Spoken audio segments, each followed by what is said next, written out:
All right, guys, we are live. This is Drake with the RPG Construct, and we are here for session 6 of the Dragongrin Chronicles entitled Blood and Stone.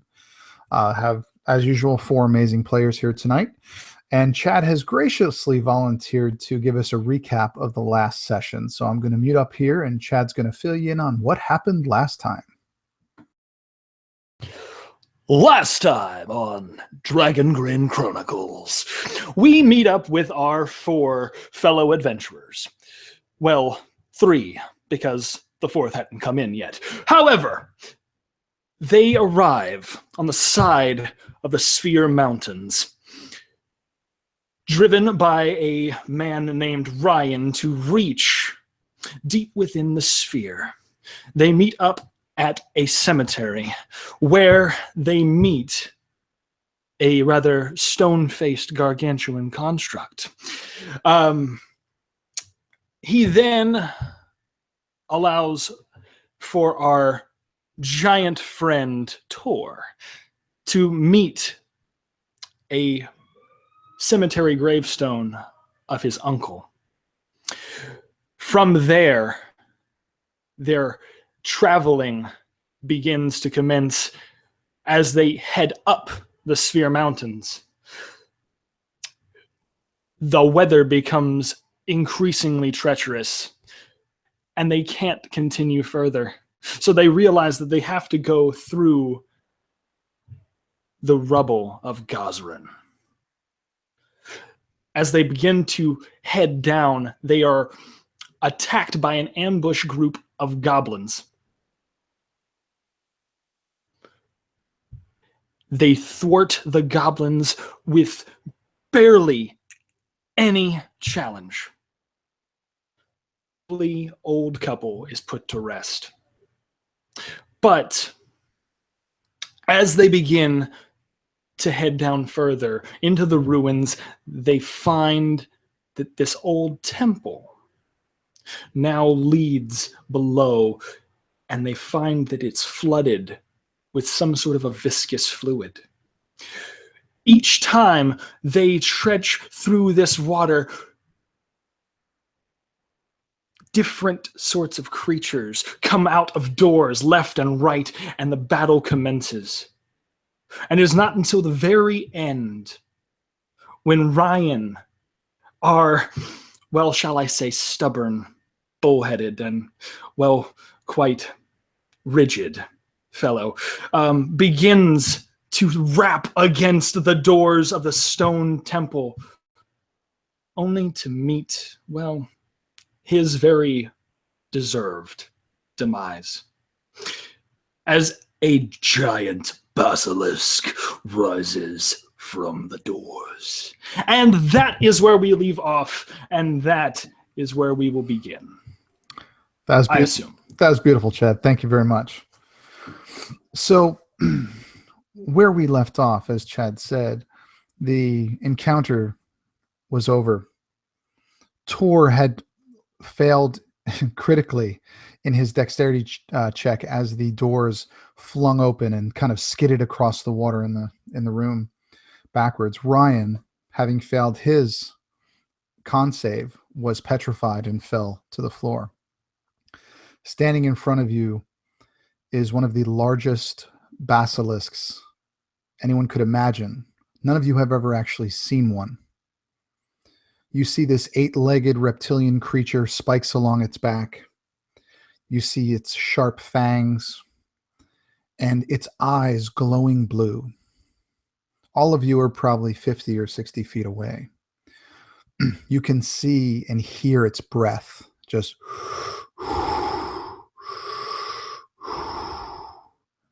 and you see behind it kind of an open cavern, but it's dark. It's difficult to make out. And the basilisk looks at your group, and he begins to smell the air. What would all of you be doing?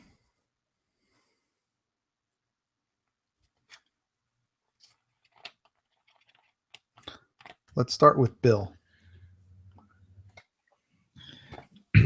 Tor, having just seen Ryan fall as a statue, would be staring more at Ryan than the beast itself, luckily. Just trying to process what the hell just happened. How did this come to be, and what the heck were they going to do with Ryan? He would also realize that there is a very real threat, and he would raise his shield up.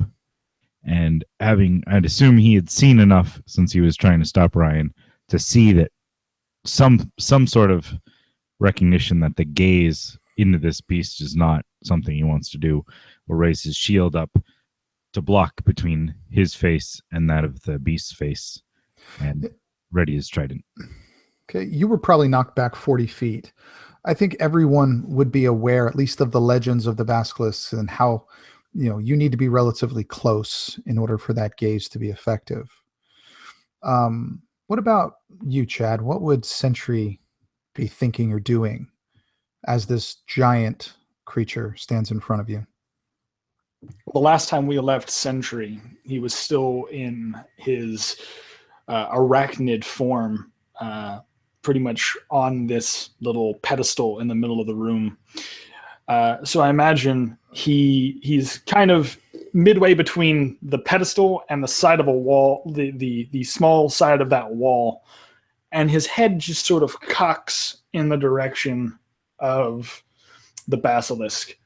And it's sort of a gaze of awe and confusion, and also sort of like pity, because he knows that this creature is an animal. He imagines it, he sees it more as a lizard than an ominous sort of being that everyone talks about. And he would almost be drawn to start moving towards it rather than away from it. He hasn't seen a creature that's almost made of stone like himself. He just sees this being that just turned his greatest annoyance in 100 years into stone. And he just would gingerly begin to sort of move close to it. And being naive as he is, he's not really trying to avoid, the creature's gaze. He's just sort of meandering slowly toward the door. Okay. Boz. What would Boz do?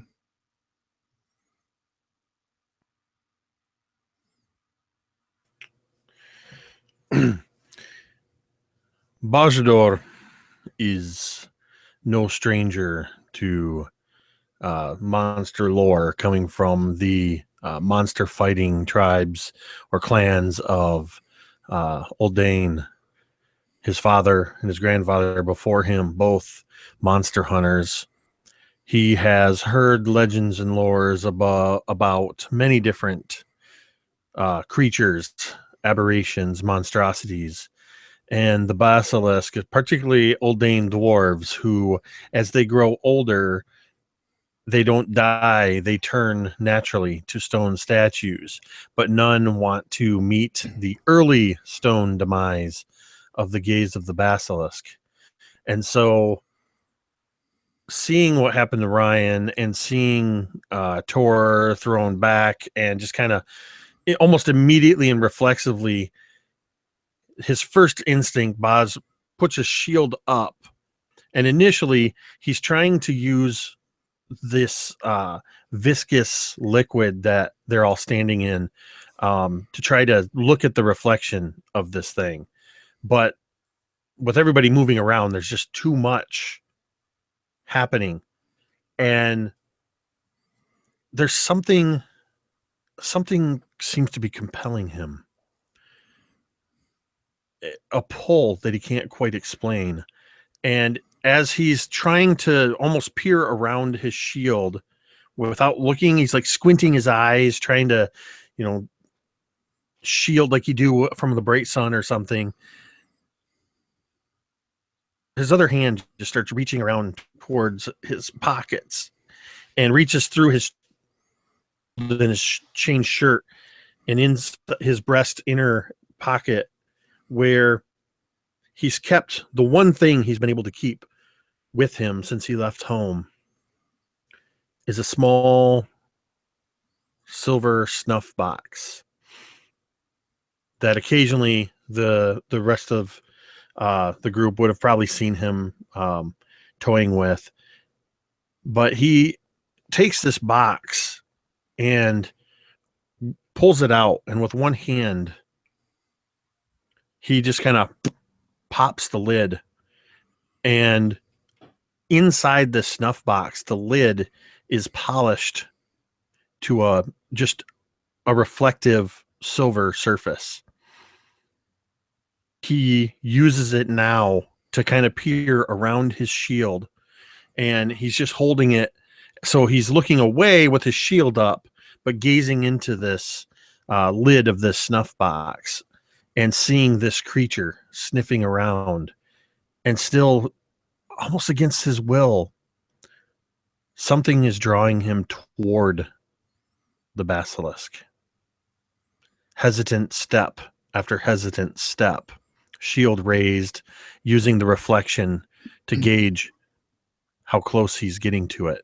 And how far away would you want to stop, boss?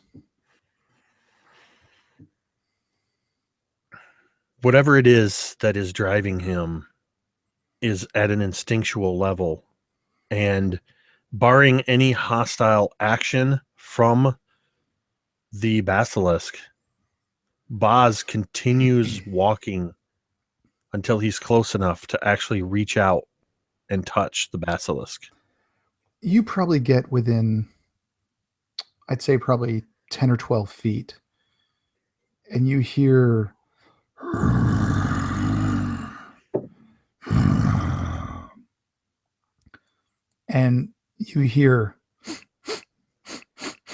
like the basilisk is smelling the air, and he his head leans forward to get even closer, and he just takes a deep, just kind of.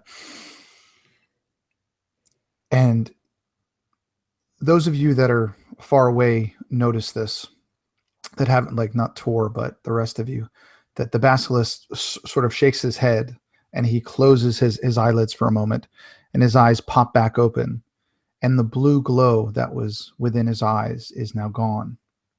And he looks at Boz, and he takes one step forward, and he bows his head ever so gently, and he stays there for just a moment. Razir. I think you just ruined everything I had planned for this, dude. At first, you would have seen this door burst open, and there goes Tor, who's probably a good, 300 plus pounds, goes sliding across the floor like a bag of poop, and just tossed aside. And he would see everybody taking these defensive postures, knowing full well not to look at this. And his people have been digging for years now, trying to make their way back to the shadow realm. They would have ran into these. It's a common occurrence. These things love caves, dampness, and being underground. And we have a specific way of dealing with these. And you would have seen him. He would have been in the process of pulling. He already had his sword out from the prior fight, but he already would have been tanging it off of certain pieces of armor. And you hear that pitch start to build up. And then it bows its head to Boz. It just totally throws him off for a second. His spell evaporating in the air as he was signaling it out. And he turns his head to the side, making sure that he doesn't make eye contact, but knowing that he's far enough away that it probably wouldn't work anyways. Balls, is this a friend of yours? He seems to have quite a respect for you.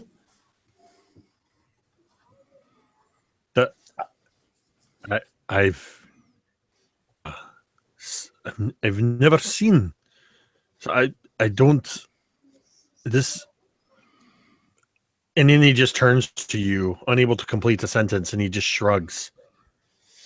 I have a way of dealing with these things. It's very common within my people.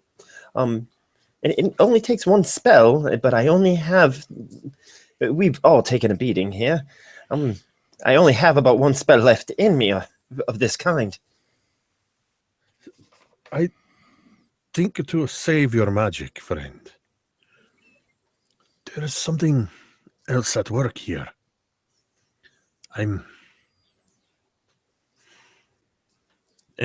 Boz would lower his shield and he would lower his hand with the snuff box in it. And he's looking over at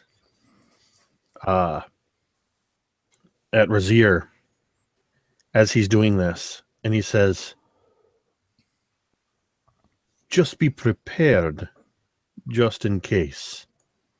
And then slowly Boz turns his head to look at the basilisk that is bowing before him. And the only thing he can think to do is to also bow. Perfect. When you bow your head, the basilisk looks up and takes another step towards you. The closer he gets, the deeper and the more you can hear his deep breath resonating, this low bass kind of reverberation that you can actually feel. You're so close to him. And he seems to be solely focused on you. Behind you, you can hear the sloshing of water. The two guards that are left that came with Ryan have made their way back to the entrance of the tunnel and look to be heading back towards where you guys came. They're not going to be of any use anymore. Ryan, you actually had to step over him to get closer to the basilisk. The basilisk averts his gaze from you, and he looks at Chad and just stares, just glares for a moment. And then Razir, and then where Tor is behind his shield. And then it's very odd. He looks beyond all of you, up onto where you all came down from. And almost faster than you could imagine a beast of this size could go, it jumps over all of you to the back end of that room, clears the entire room in one jump, and puts the chest that Tor has been carrying now for days in his mouth and just holds it there and looks back at you, boss. I do believe you have a new pet, Boz. So it just leapt up and has this chest in its mouth like a dog with a ball. Yeah, except the chest is a little bit bigger, but this is a enormous creature. The chest was probably, several feet around. That Tor had difficulty carrying it, but this thing is easily 20 to 25 feet, and probably stands 8 or 9 feet at its shoulder. It had no problem getting on its back legs and grabbing this thing. And now it just kind of looks at you just like a dog with a ball in its mouth. I love Jake's face right now. Jake's like, here, boy. I have no trouble getting into character at this moment.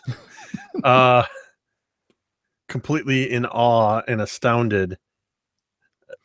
Boz has been hunting monsters, and like I said, his family has been hunting monsters, and he's never heard of or seen a creature with a reputation such as this behaving in this manner. And he actually says, this is most... I'm not really sure what is going on here, but Sentry. You have a way with plants and animals, yes? That would be correct. I do.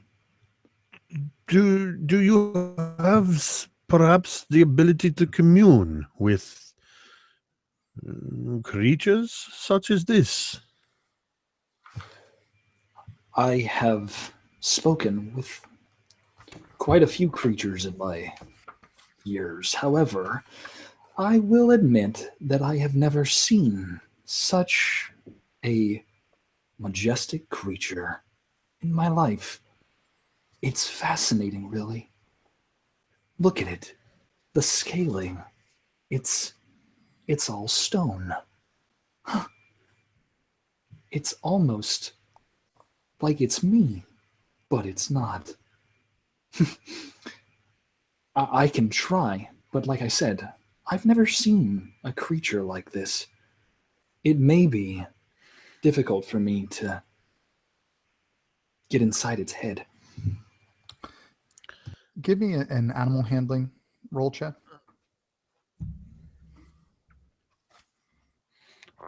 Chad or me? Chad.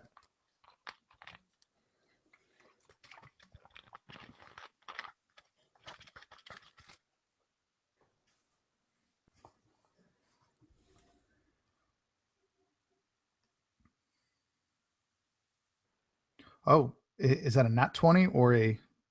No, that's with modifiers and everything. I rolled a 14. I have a +6, so 20. Excellent. So the one thing that you do notice when Boz is asking you that, I would assume that you would look at this creature. You know how animals carry themselves when they're being aggressive. When they mean you harm, there's a certain posture, a certain way that they walk, a certain way that they act. This doesn't show any of those signs. In fact, it's showing signs of excitement. The complete opposite of what you'd expect from this creature, and the complete opposite of most creatures that you find here in the sphere. Most seem to always be on edge to survive. Since getting close to Boz, this creature has seemed almost like a friend. That's all you can tell. Okay. And I imagine at that point you see Sentry take his guard down, and his whole arachnid form that he had just sort of folds back in on itself, and he becomes that stone guard again. And he begins walking towards this creature, assuming that Boz thinks that this is okay. He begins to walk towards it. It's fascinating, really.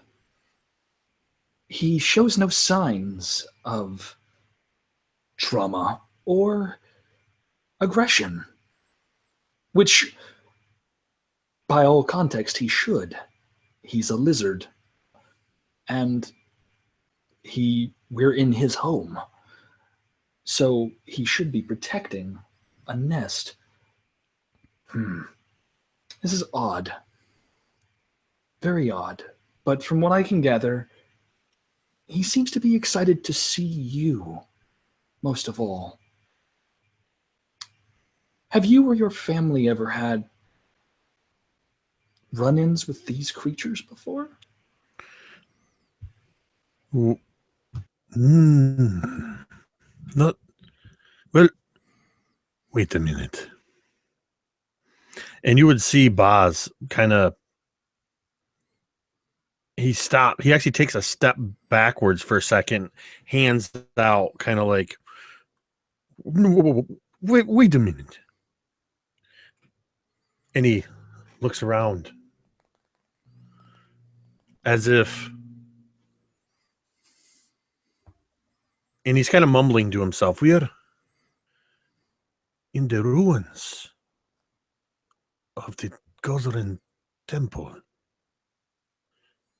We are down in the sphere below. Basilisk. And now his friendly to me, in Uldain, this cannot be. No, this isn't. Do you believe in fairy tales? Actually, Drake, that was one of the things I was going to ask you. A 22 on a history check for any like lore or poem stories that I would know about this area and possibly them having these Basque centuries.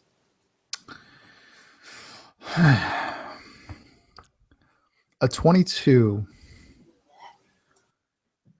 you would vaguely remember stories of battle that mention the Uldane dwarf, the dwarves, and Basilisk fighting together, but you don't recall the name of the song or the song itself. But there was something. It's on the edge. It's on the tip of your tongue, but you just don't remember the song.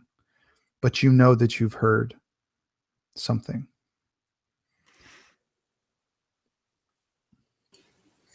He would relay this like there's a song or a poem, something about. I know it was your people, or at least a sect of your people. Something that involved Basilisk within it.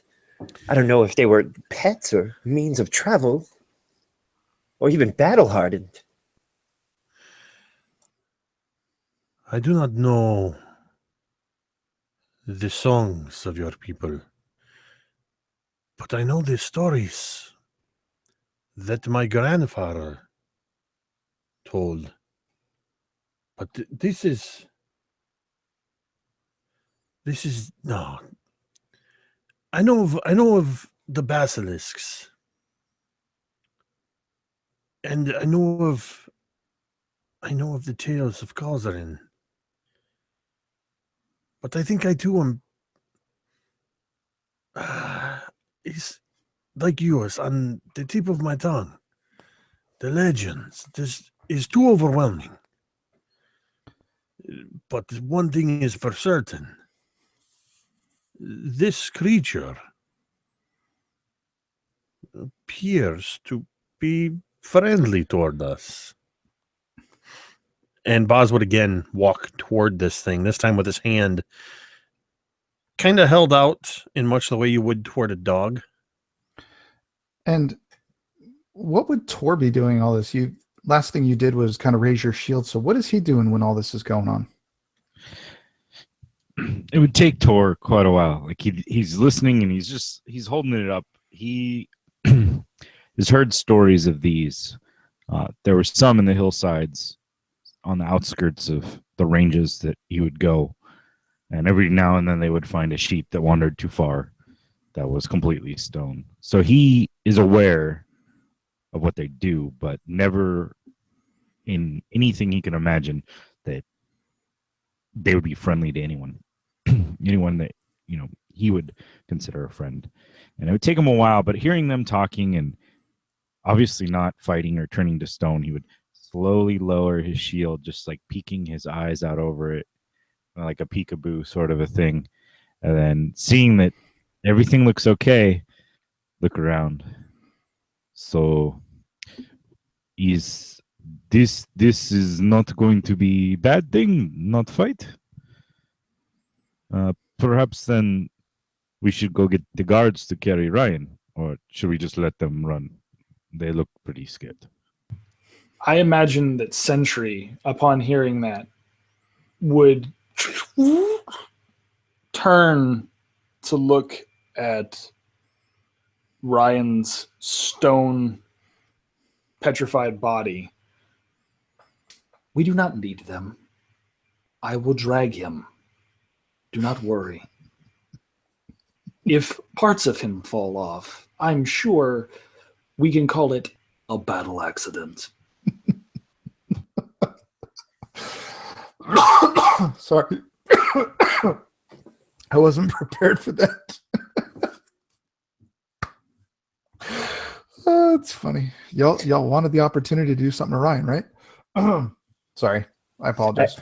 I do have to say I much prefer him this way. He certainly won't say anything stupid this way.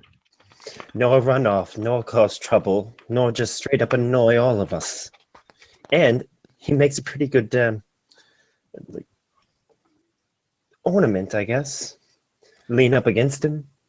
And as you guys are just kind of getting more comfortable and chatting, the basilisk has headed back towards the door, just slowly walking, just on the edge of the room, getting relatively close to all of you, just kind of weaving in and out. Sentry, he probably gets within about 5 feet of you and just pauses for a brief moment and takes a deep, a deep sniff and just kind of shakes his head strangely and goes back to where the door is. And he stands there and looks at Boz.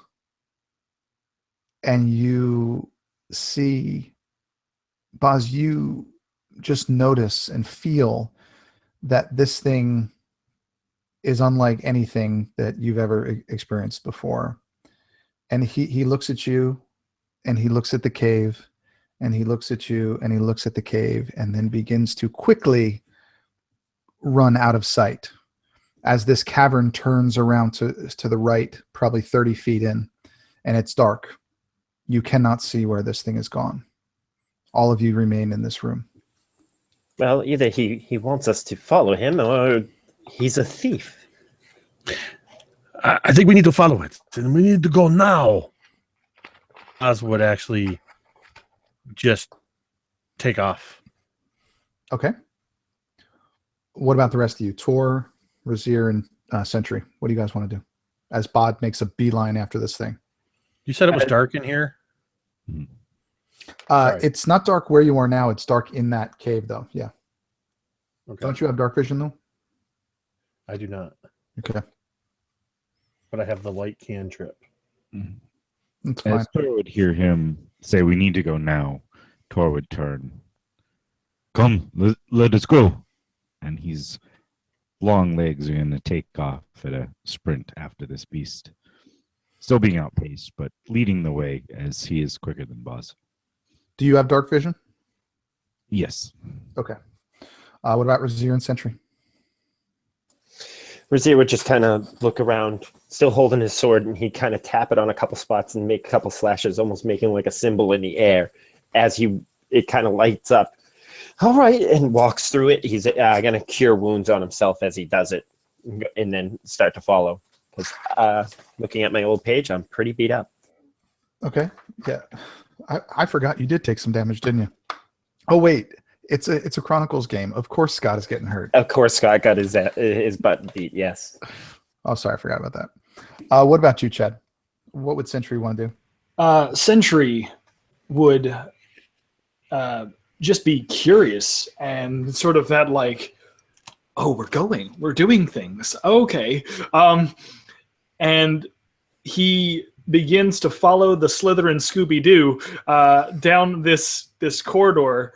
And it's almost like if you could have the least stealthy creature alive go down a black, dark hallway, you hear the crunch. Anything that's going to be in this next corridor or anything, I'm dragging Ryan behind me like a stone club, just you hear the top of his head just sloshing in the water. And then he looks to Raz. Do you believe that stone creatures can get brain damage? I'm not exactly sure. He's running alongside of him. We can only hope. And he keeps running. And excuse me, Boz, I'm going to assume that you're going to cast that cantrip so you can see. Yeah, he would have, while taking off into the dark before Tor came past him, I would have cast it on the front of my shield. Okay. So as you guys follow it, you can hear it. I mean, this thing is not stealthy. I mean, you can just hear the crunch of the stone beneath its feet, and you can hear the echoes in this cavern that you can only imagine is vast. And as it twists and turns, it opens into this vast, vast cave. There's stalactites, there's stalagmites. And every so often, there's this, which you can only look like mold or some type of a covering, like a moss, that is glowing blue. And it's almost like a bioluminescence. And as you get further in, there's more and more, and the cave is lit up by this kind of azure hue all over.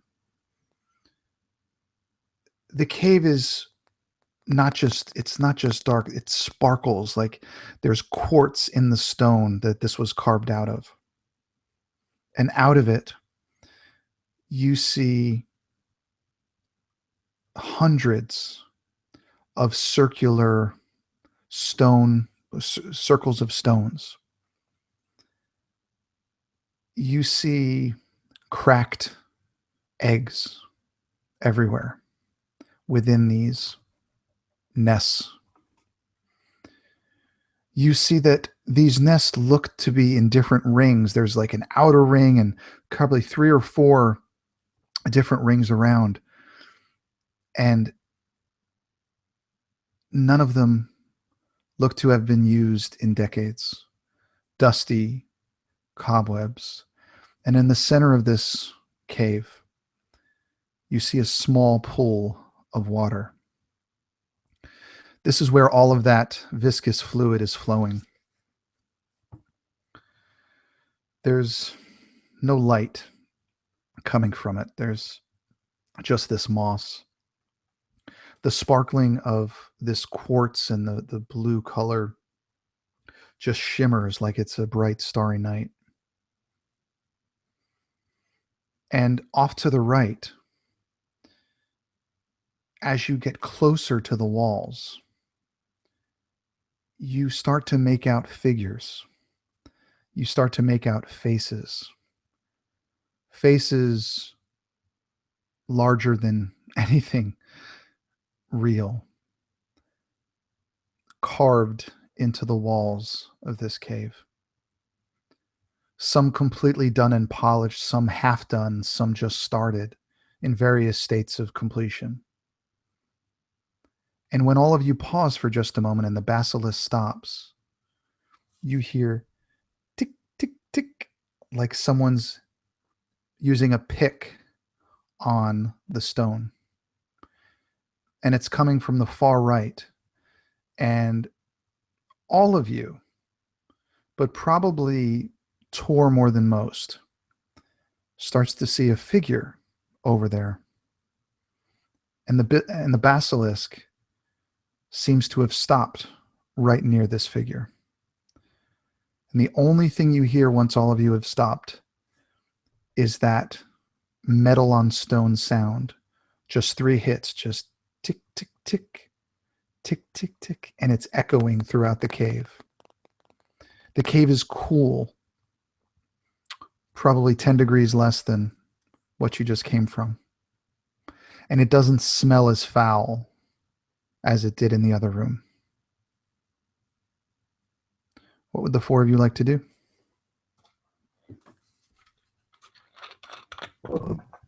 Hello there. I think your pet came and took our box. I'm Thor. These are my friends. What is going on? The audio is a little bit jacked up, Bill. He's probably still about 100 feet away. Would you want to get any closer or just yell from where you are?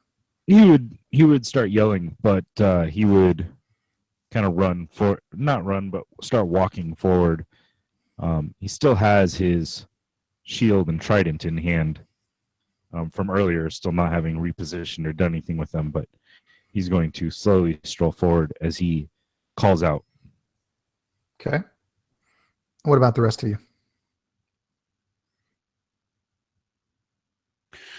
Boz would continue moving forward as well. More curious about getting back in close with the basilisk. Okay. Razir and Chad?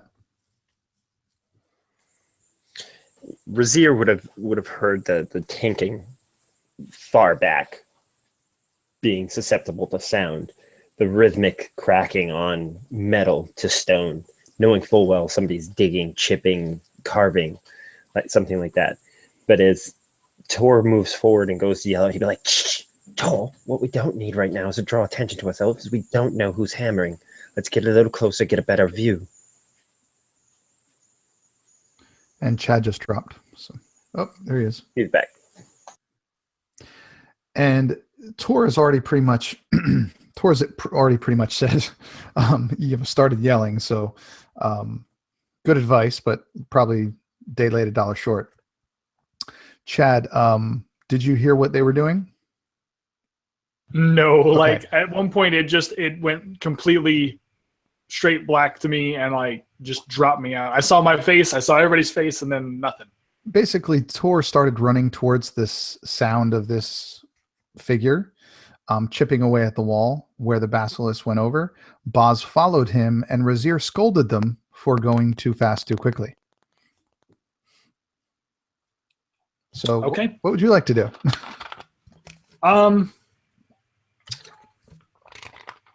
I am going to follow.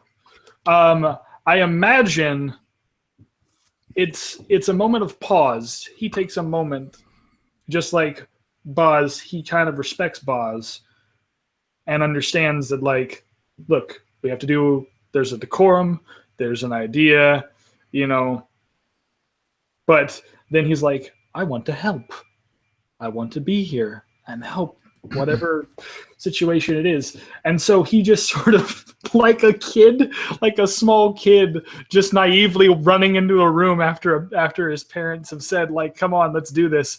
He's dragging this stone doll of Ryan like around the room, like, how can I be of assistance? What can I do? And at some point he does just drop the leg of Ryan and just like lets him fall back into this like slushy part of the room.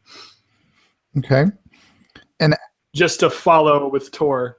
And as you guys get closer, you hear like a crunching noise, and you see that the basilisk has basically taken this box and has fallen on its back, and with some of its feet, it's holding it, and then it's just chewing on the corner, just kind of munching down. It doesn't look like it's breaking the box. It's just, just like a dog with a ball. It's just kind of kicking it around and playing with it, and but it's just gnawing on it. And as you get closer, the figure turns, and Boz, as you get closer, you see that this figure put in a very gray, stone-colored arm up to kind of cover his arms. What is it called? Dapping, right? And he covers it, and he says, please put out the light. My eyes aren't accustomed to that anymore. My apologies. And I would dispel the light from the shield. And he slowly puts his arm down, and he turns to you, and you guys see probably the most ancient Uldane dwarf you have ever or will ever see. Everything about him, his hair, his beard, his skin, is that slate gray of stone. Boz, you have never seen an Uldane dwarf this shade that was not a complete statue. And as you look around him and behind him, you see dozens of other statues. Some look to have been there so long that the stalagmites have grown up around them, like they're within one of these, spires coming off the ground. And he looks at all of you and he says, welcome. It has been a long time since we have had visitors. What have you brought with you? I am sorry if she stole something. She tends to take things without permission. But I promise I will get it back. She won't harm anything. It has been so long since she has had anyone new to play with. Who are you? He's looking at Boz with that, and then he turns to Sentry and he says, and what, my friend, are you? I am Bojidor Bogdanovich. Dwarves. And you see And his these- eyes get wide and, Uldane, really? It is true. And these are my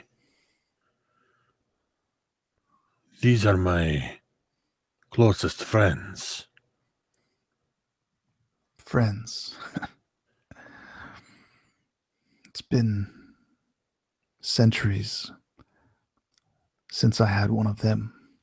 My name is Sentry. My name is Sentry Drovan.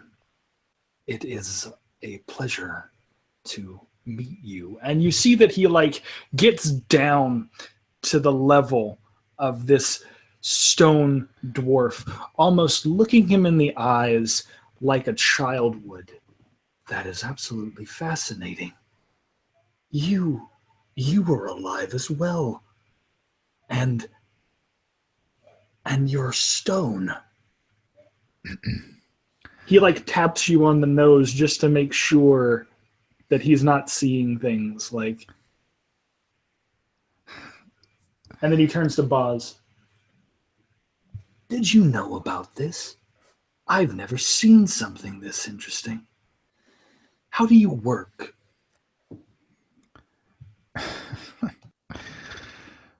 Pardon my my social interactions have been limited for the last few centuries. I function the same as anyone else, just longer than I should have. I will welcome you all to the Hall of Echoes. When daylight comes, you will see more of this place. The faces that we carve to remind us of those we knew, those we were. For through the years, we tend to forget. As the stone comes,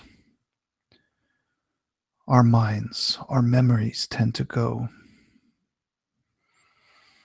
If it weren't for these memories, I would have lost my mind long ago. And then he looks over to the basilisk and he says, and for her, she's kept me company as well. And he looks over at Tor. You are Grimdall, yes?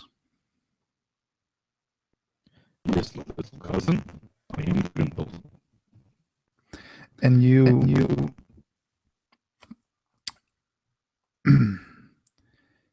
it's like as he's talking more, he's getting more and more kind of comfortable and his voice is kind of coming back.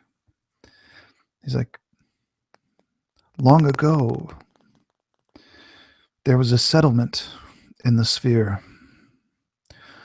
I think it was goats. Do you still raise them?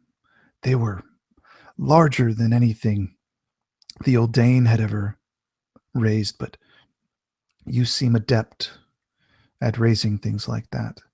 Is that settlement still there? There are many of those such settlements, but they are cheap. They are big, like those beasts with horns and others. Cow. They are big like cow. It's still there. Why do you stay here? If you don't mind me asking. There are settlements of your kind not too far from here. Hey, Bill, I can't understand anything you're saying, though. It's just really staticky.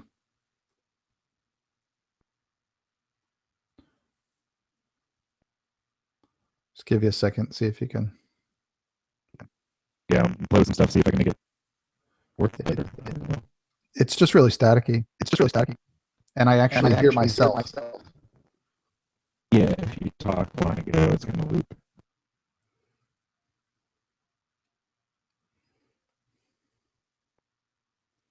While you're figuring that out, I will turn to Razier. And he turns to you, Razier, and he actually takes a few steps forward.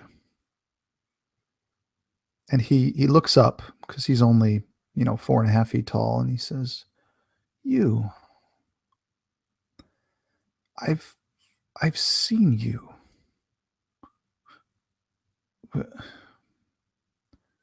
Maybe it wasn't you. I'm sorry, my memory isn't, but I remember those eyes. There were many, though. There were many of you. Did you ever make it to Lorien? You asked. I remember you asked how to get to Lorien. Did you ever make it? My good man, I've never been here before in my life. You were. The yellow eyes. Everyone else's was red, but yours were yellow. This was long ago, 30, 20. Time doesn't mean much to me, but they passed through. They were kind to her, and he's motioning towards the basilisk. They shared, they gave us food, they listened to our stories, and all the stories that they told of their people, and the songs that they sang. I couldn't ever forget. I don't remember their names, but I remember how they made me feel, and I remember those eyes. My good man, you are saying that about 30 years ago, a group like me came through here. I can't be sure of the time. Do you remember any names being said? Was one of them Zanza? Zan? Sansa? I'm sorry, my friend. I don't know. It sounds familiar, but I just remember those eyes. You'd see Raz, he's almost in, like, he's getting pumped up, like, energetic, and he grabs him in. Do you remember what she looked like?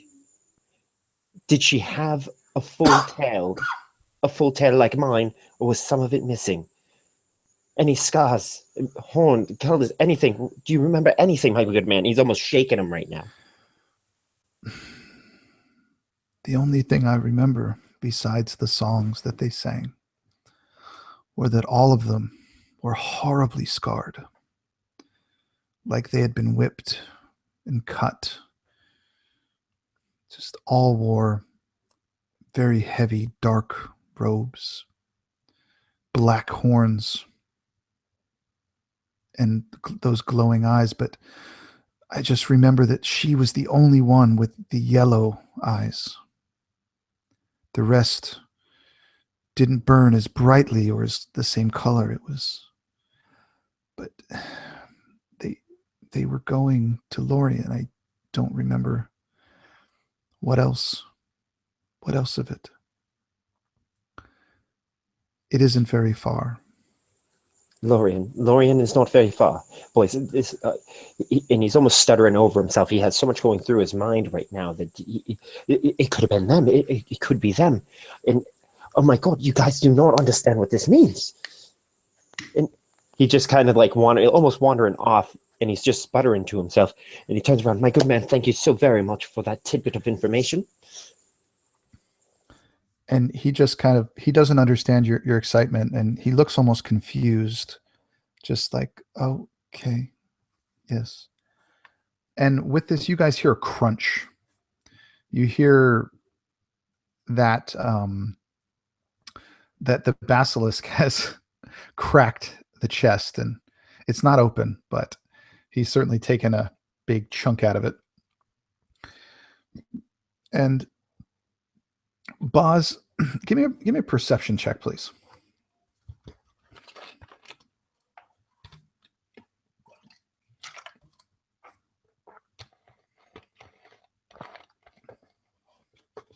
Okay. You notice a little area, probably 30 feet from where he is.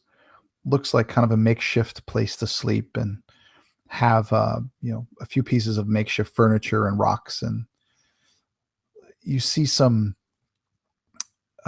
just some kind of vials of things and flasks of things.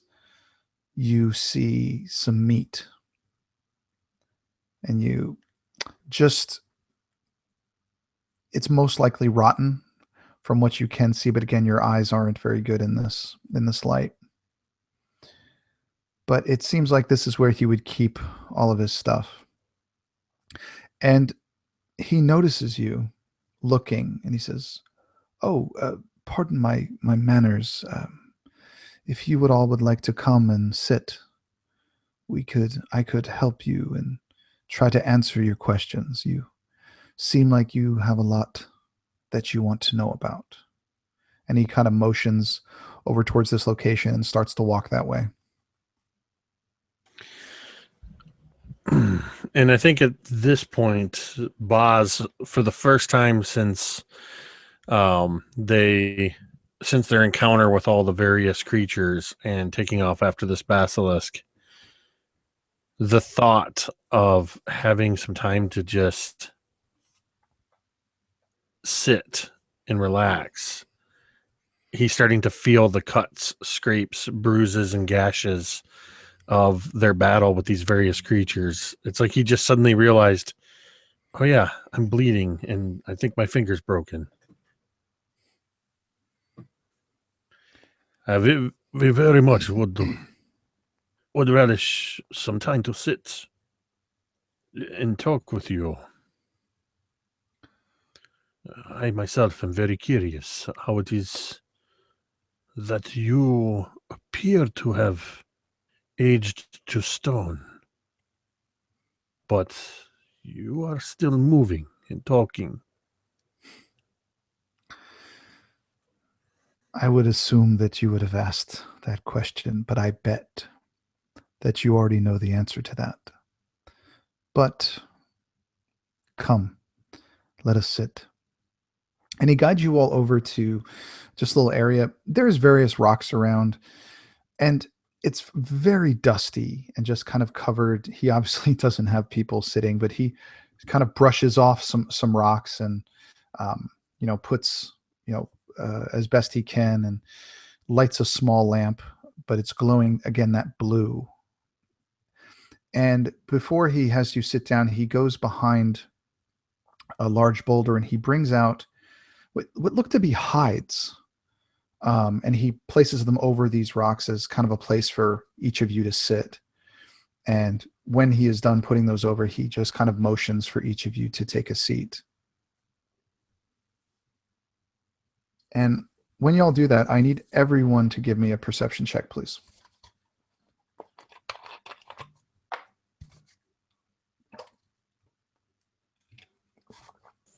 I am very much going to say that Roz is far too much internalized to be noticing anything around him. Okay.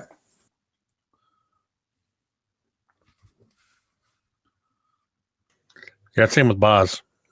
Boz is just too distracted by this man, the basilisk and his own injuries. Okay. I imagine. Oh. Well, sorry. No. I imagine that when they get there, Sentry remembers that he left Ryan in the other room, and you see him come and drag the body back, and then just sort of post him up like one of these standing statue Oldanes next to the grouping. He just sort of sets him in the sand or the dirt or whatever's in this cavern, like a surfboard, just next to him, and just starts taking in everything around him, just observing and reporting. And with that, the old dwarf looks, and he looks to the basilisk, and he goes, "I am so sorry. Don't worry. I can fix this." At this, Raz would, no. He's fine, just like that. You want your friend to remain in this state? If you could give us the cure to use later, right now, this is actually very much an improvement.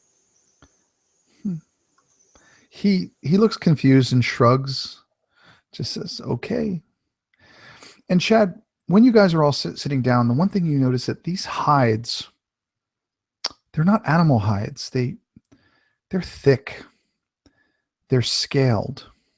They look like miniature dragon hides. Various colors, reds and whites and blues. And Chad, if you could give me a nature check with that.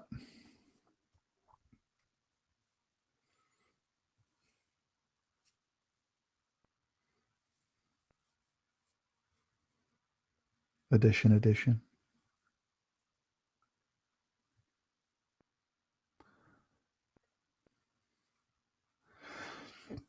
Okay, you rolled 19. Okay. As you look a little bit closer, you realize that these aren't dragon hides, but these are cured hides of dragonborn. The scales are small and enough, but they have the telltale signs of being cut and cured from humanoid size dragonborn. And he just throws them down. Here you go.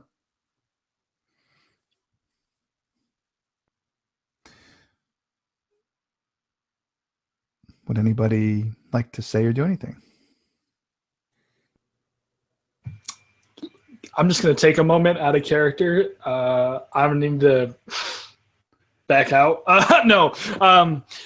So I imagine that Sentry would be fascinated and also kind of alarmed at this, only because he may not have seen a dragonborn.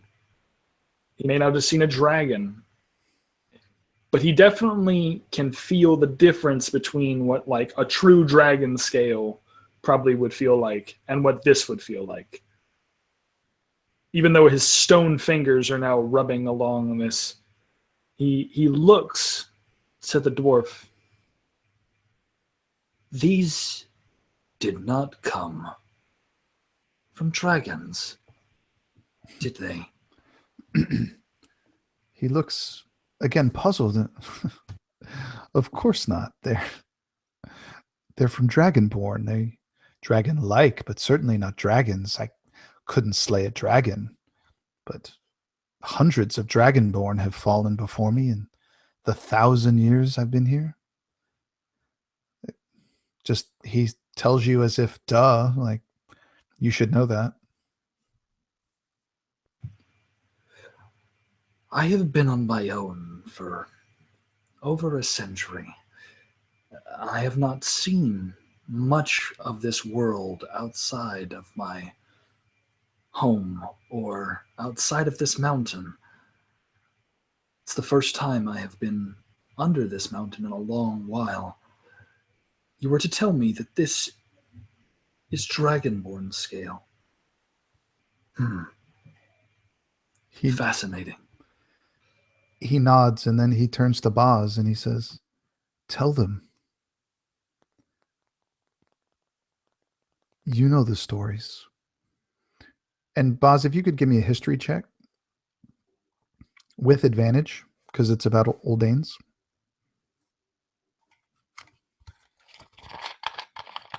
Oh, I'm out of water.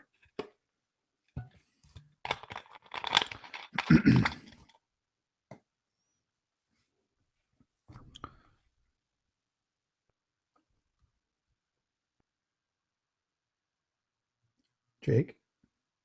Oh, okay. Sorry, my mouse wasn't cooperating. I couldn't get to the mute button. So Jake rolled a 21. Jake, you would know that the Oldane society in general in Dragongrin have been fighting a constant war with the invading Dragonborn in their area forever. That it is a constant battle. And that the Oldane show their battle prowess and their conquest by skinning and curing the hide of the Dragonborn that they kill. The more they have, the more colorful they are, the higher rank that they would be considered. This practice was much more prevalent hundreds of years ago.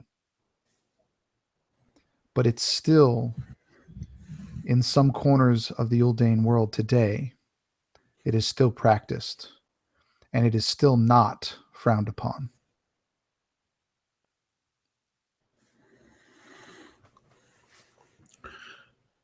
So I think when he looks at us or looks at me and says that, tell them. I think this is where Sentry maybe would notice that Boz is not only kind of shifted a little bit to look at the hide upon which he sits, but he is also kind of looking around over at the others, just trying to see the variety. And he would say, yes, this is, though I have not seen myself a true Dragonborn, I have heard the tales told for over 1,000 years of the wars with the Dragonborn, the vile invaders, and our warriors over the centuries. As a mark of pride, would skin the very hide, scales and all, from these invaders, and wear them as badges of honor. They would serve as saddle blankets for their mounts. They would adorn their beds in their homes. They would gift them to their children and their wives, their sons and their daughters. This has always been, but it has been a long time since I have heard of even a battle with a Dragonborn. But you say that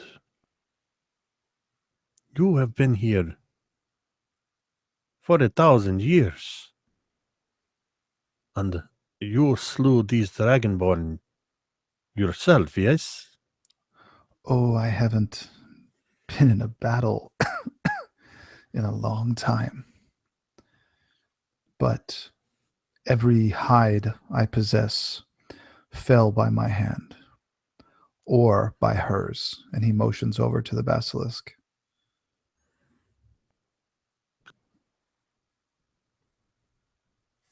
I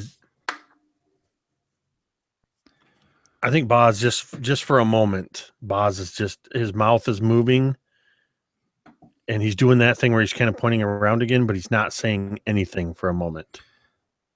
And when you're quiet for a second, you see him just kind of shifting on uneasily, and you see the glint of a pendant around his neck. And you only get it for a quick moment, Boz. But what you see, let me show you here. I'll screen share. One moment. What you see is this. Can you guys see it? I see nothing. Okay. Nothing. Hold on one second here. Gotta make sure I'm screen sharing right. I apologize. Okay, screen share. There we go. You guys see that? Nope.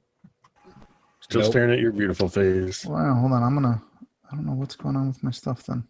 Just bear with me one second because it's important for me to. As you do that, can everyone hear me? Yeah, much better.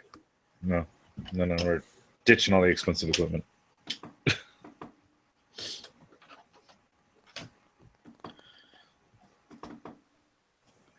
Okay. Oh. Let me see if you guys can see this now. Yes. Okay. Boz, this is a symbol that you're familiar with. That just a glimpse of it, but it brought back memories and stories from when you were a child of epic battles and wars waged against the Dragonborn.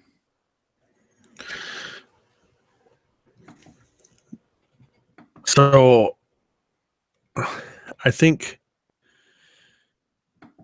in that moment, seeing that flash, to kind of use an anachronistic comparison, would be as if seeing somebody, a mysterious figure wearing the Deathly Hallows, something that's thought to be a fiction, something that Boz has always known to be an inherent part of his childhood, the stories he grew up hearing, the legends, the tales that his father and his grandfather told of these warriors that there's no way they could be real. And yet this pendant, this emblem that he has just seen, is that third piece of the puzzle, and things begin to click into place. And Boz would, as he was working his jaw and you saw that glint, and he would just suddenly go like,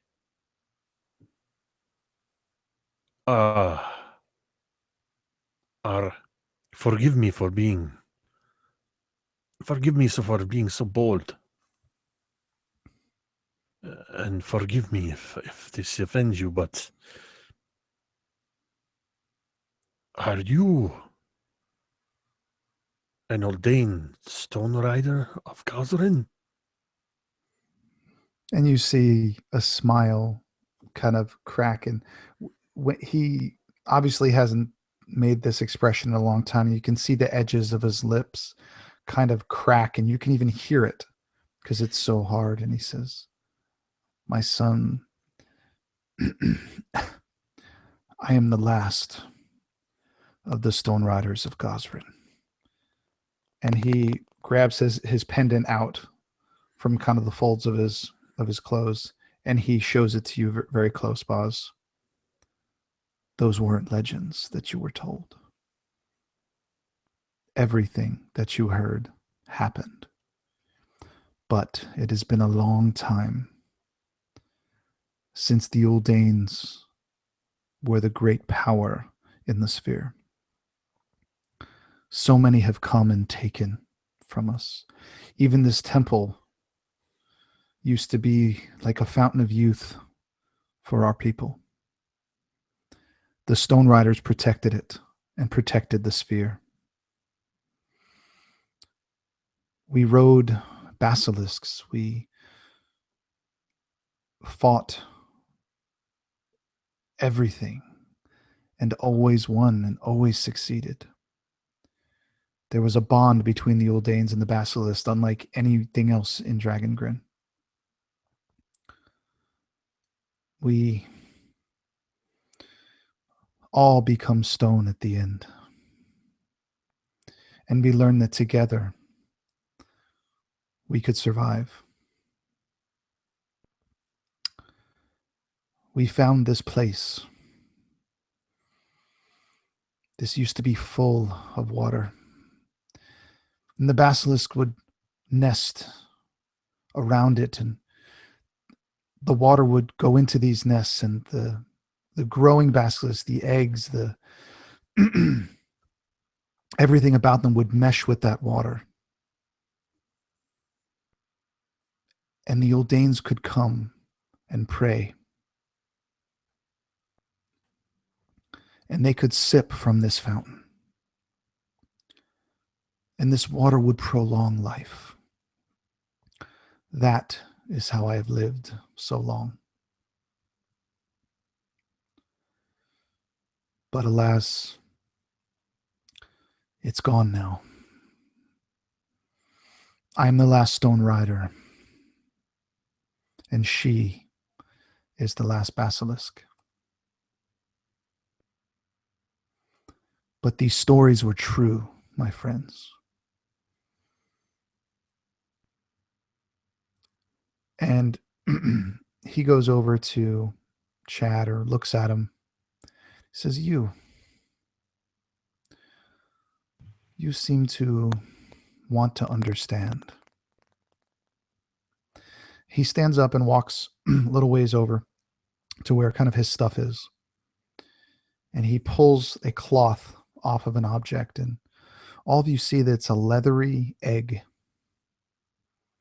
And he said, and this is the last basilisk egg in this place. It can't stay here.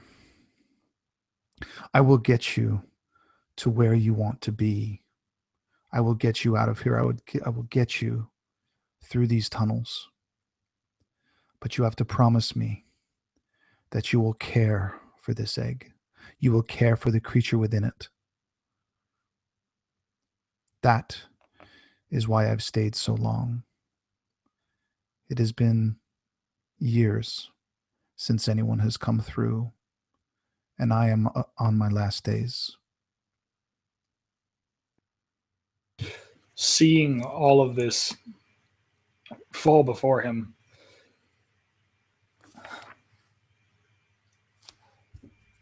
I will do my very best to make sure that I assist you in your task of getting us out. And then he looks to Boz. I know nothing about how basilisks work, how they function, other than the fact of their anatomy. You, Bozador, you seem to be more aptly fit.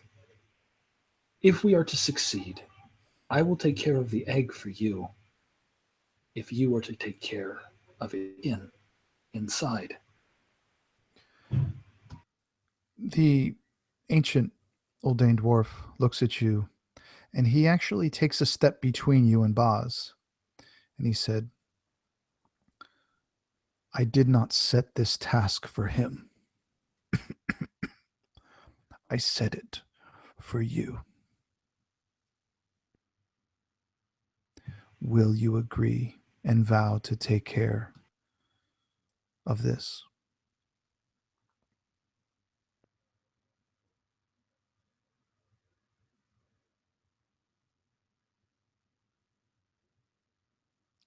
Chad, he was talking to you.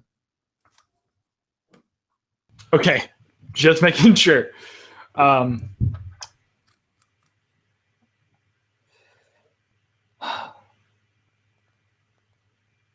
If it is what will allow for this culture to remain, I know what it is like to feel like the last of your kind, to be on your last leg. So, and he extends a stone hand outward. If it is to be your request, I shall.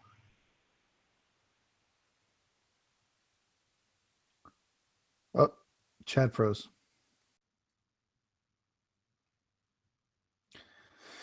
Then we'll get back to Chad in a minute.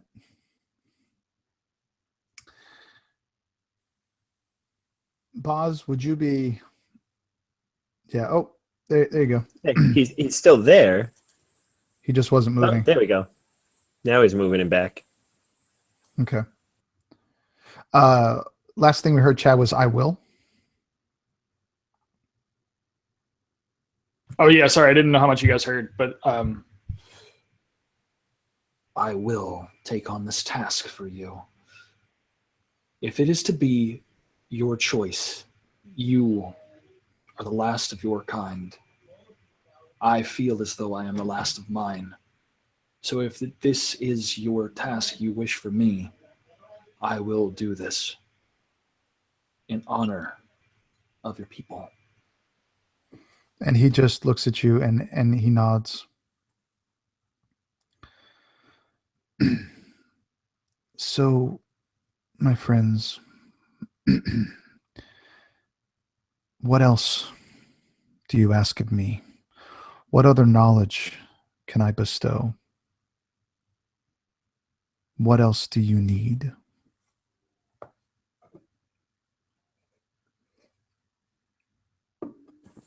He's asking everybody.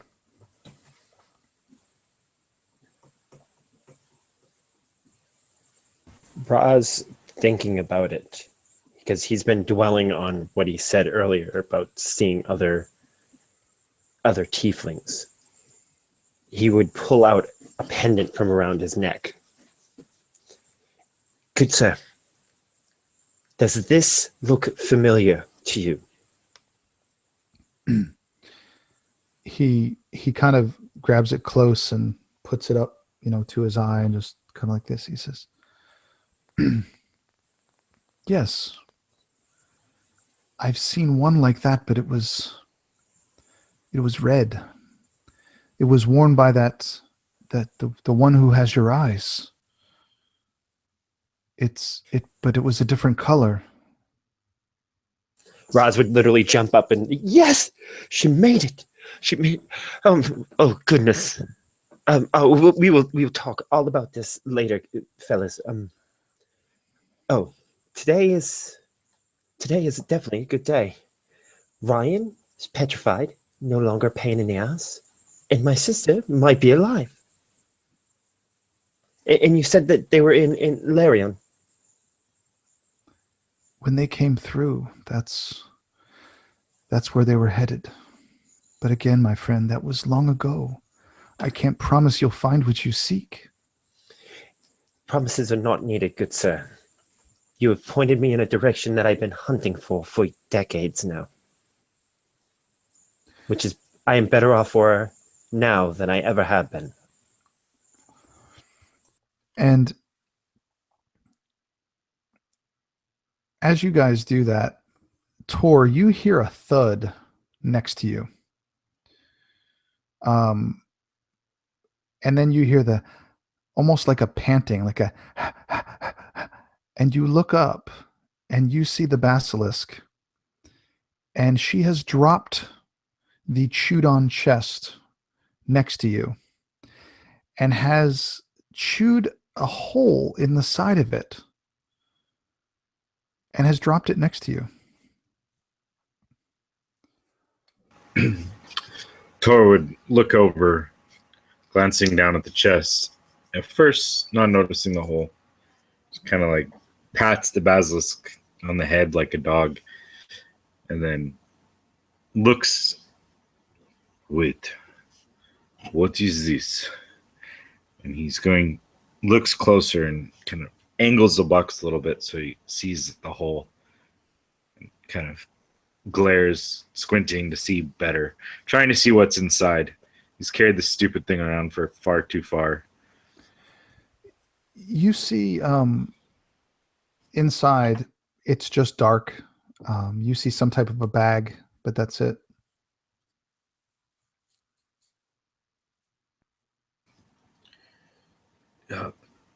Good sir, you were chiseling at the stone.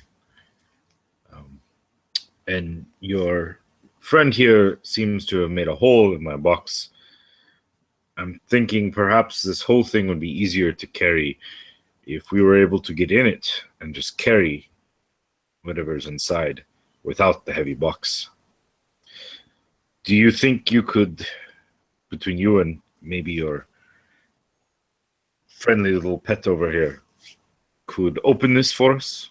Let us carry it out.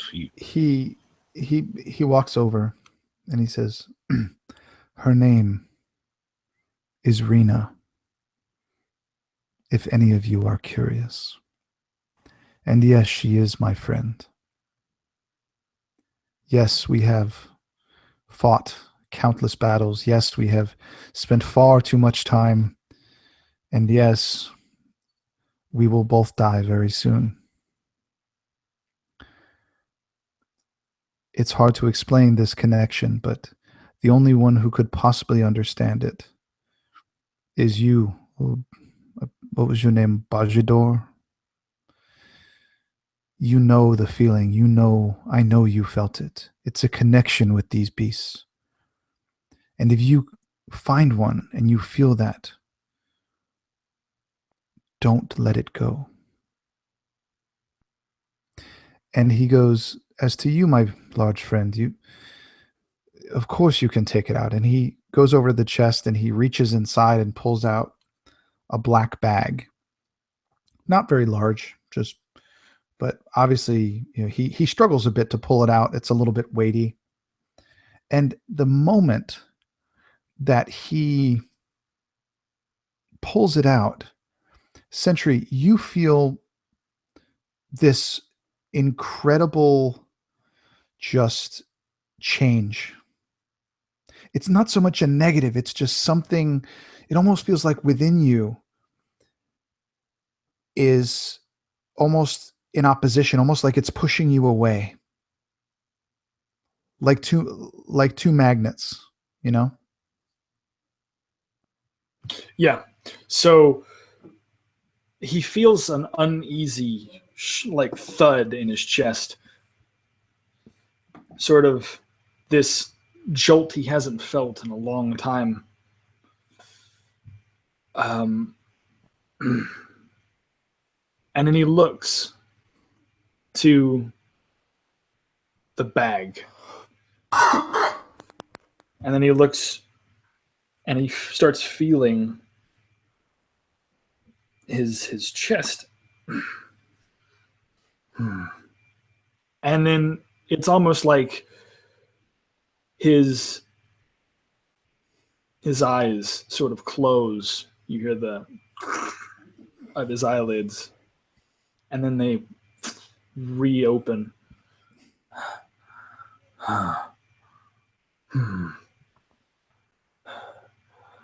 I saw. Could it be? I saw the. And he remembers seeing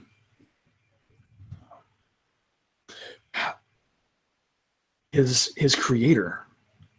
He remembers seeing his creator, and it's like flashes. He doesn't get all the details, but he remembers seeing this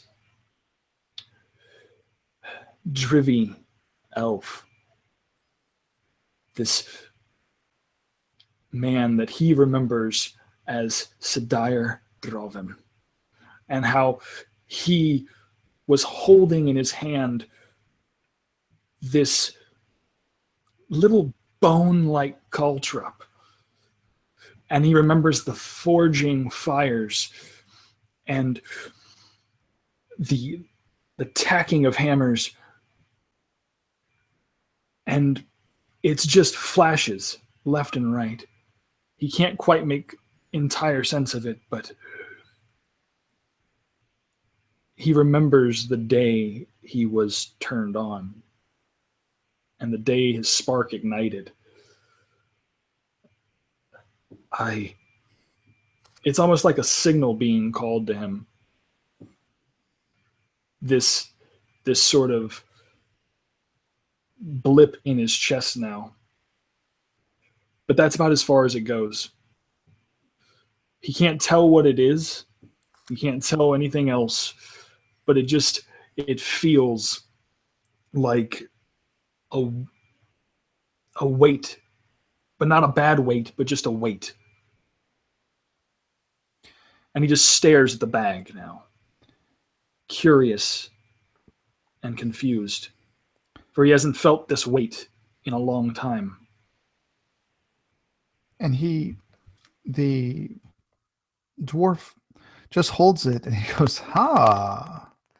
And you could almost, again, that smile comes back to his face. Such precious cargo. No wonder Reyna brought it here. And he turns around, holding the bag, and puts it down next to where he was sitting. And he goes back and brings back a small flask of a blue glowing liquid.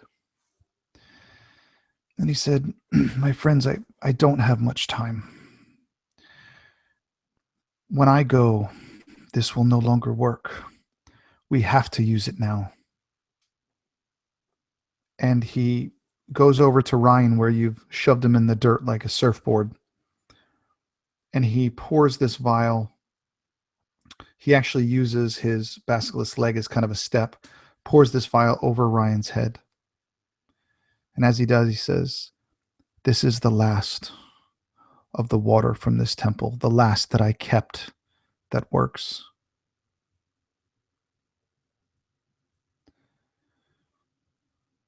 Soon, this won't be nothing. None of this will be. I am tied to this place. I am connected to this place. The magic here dies with me. And as he pours it, you can see Ryan start to just easily move and turn his head. And finally, just slowly, his body becomes unpetrified. And he looks at all of you for a moment, takes a deep breath, looks at the dwarf and says, "Thank you." And he nods. And he goes over to Sentry, who's sitting down, pulls his arm back and tries to smack him upside the head. And as he does, you just hear the of bones in his hand just crunching as he tries to basically punch the back of a stone. You, my friend, have a lot to answer for. Who do you think you are pulling me along like that? You're lucky I didn't get hurt. You could have killed me. I could have left you. There was an option there, and then you wouldn't be here. But you're lucky that I actually care about people. That's how you treat people that you care about. I certainly don't want to meet anyone you don't care about. Did I say I cared about you? No, I really didn't. But I just thought that someone cared about you. And then I thought, how bad would it be if I left this man to die? It seemed like a plausible explanation.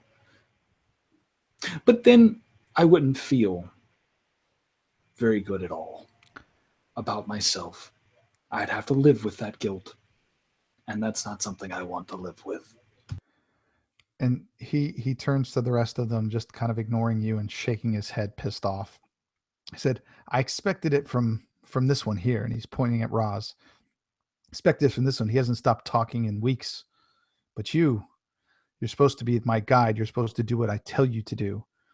And with that, he glances over at the chest and his eyes get wide. "Where is it? Who took it? Who's got it? Where is it? This is not for you."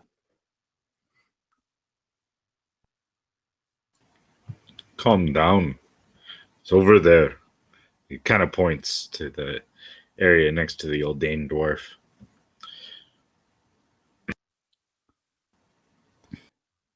What is it anyways? I've been dragging that damn thing around. He quickly kind of scurries over and looks around. He grabs a small pack that just happens to be lying around, dusty and old, but he wipes it off. He takes this small bag, probably, I would say the bag is probably about the size of like a bag of popcorn, like that you get from the grocery store. Just, yay big. And he throws it in the pack and he slings it over his shoulder. This is not for you. We need to get home. You promised you would get me home. I have done my part. Technically, I got us through the sphere. I never said I knew how to get under it. We need to get going. First thing we need to do is come to a very solid understanding with you, is that you need to stop running off. We didn't have to save you yet again. And you need us as much as we really kind of almost don't need you anymore. And he actually giggles at you, right? Because I need you. He said, you of I'm all just- people? Just slapping him. Shut up. You don't listen. Ryan Go ahead. Talk again. I'm slapping him again. Ryan slapping him again. takes a step back. Hush your face for a minute. Ryan takes a step back and he just glares at you. And the old dwarf comes over and he kind of pulls at his side. And Ryan looks down and he says, "What?" He says, "Maybe we talk for a moment. Please come with me." And they take a little bit of a stroll away from you guys. Really, you can't really hear what they're saying, just that they are speaking. And you see Ryan unsling his pack, and you can see them kind of going through the pack, but you can't really see what's in it. And go ahead. Thor would turn to the others and be like, I almost asked him to chisel that mouth shut while he was on stone, but darn, I didn't get it done. And after a few moments, they walk back to the group, and the old dwarf looks at Razir and says, "This is bigger than you are. There is more here than you can imagine. You make sure that he gets home. You promise me this, or I will not help you. I will not tell you where to find your people. I will not tell you where to find the one with the yellow eyes that you seem so eager to find. Stay your hand. Use your brain. It is not worth it, and he is not, but what he carries is." I will do it for you, kind sir, only for the information that you so willingly gave me. Okay. I will try to keep my mind as much as he is slowly wringing it from my skull. But he keeps this up, and I'm going to slap him again. I will not hurt him. He will make it to his home. But I can't say that he won't have a black eye in the process. I care nothing for that. Just get him home. And you kind of see him kind of bend over and just kind of hunch over and just start kind of having a coughing fit. Said again, I don't have much more time. The path down, and he points towards the end of the cave. There's a tunnel. Just take it and follow it until it forks. You will stay to the left. Do not go to the right. If you stay to the left, it will take you to the sewer system of Lorien. And he shows you a symbol. he kind of draws it in this dirt underneath him. It's just kind of a small dagger. He said, "Look for this symbol. This will guide your way once you're in the sewers." And then he goes to you, Razir, and he gives you something, and I'm going to find you a picture of it. He gives you a coin, and that coin, it looks to be gold, and it's a symbol that you are familiar with. Let me just zoom in here. Symbol that you are very familiar with, being of a Vilok tiefling. And I'm going to show you right now. Here we go. All right. This is what you see on the coin. And you know this to be a symbol of the Order of Zathan. And he says, "Take this. If you tell them that I sent you, I doubt any of them remember my name, but mention the Hall of Echoes, and they will remember. This will get you an audience with those that you seek. Do you understand?" I do. And thank you again. What was your name, sir? So I can put it down in history for my people. Long ago, they called me Dal. Dal Stone Ringer. And he giggles. He said, "I haven't had to introduce myself in some time. But you, if like them, tell stories. Here, maybe these can inspire some songs and tales that you can share like they have." And he hands you a book, and it has that same symbol. Sorry, didn't realize I was still sharing. And he has that same symbol on it of the Stone Riders of Gozrin. He says, "Read it. This is a history of those that fought and died here. Don't let the world forget." My good man, if I don't, I'm sure my friend here, Balls, will not. It will be an honor to someday tell my children and my grandchildren, before I turn to stone, that I met Dal Stoneringer and his basilisk, Rena, the last of the Stone Riders of Gozrin. Perhaps they will think it is a fairy tale and a legend, like I did when my grandfather told me that he had seen one of you. But I will always know the truth. And with that, he goes back and he sits a little bit further away than he did at a stone that's kind of off by itself. And he says, "Anything here that you need, I have no longer any use for anything here. Feel free to take what you need." And the basilisk comes over and kind of wraps itself around the bottom of Dal. And he says, "Remember, just stay to the left." And as the basilisk this huge basilisk wraps itself around it, almost like you just see a little bit of this dwarf left.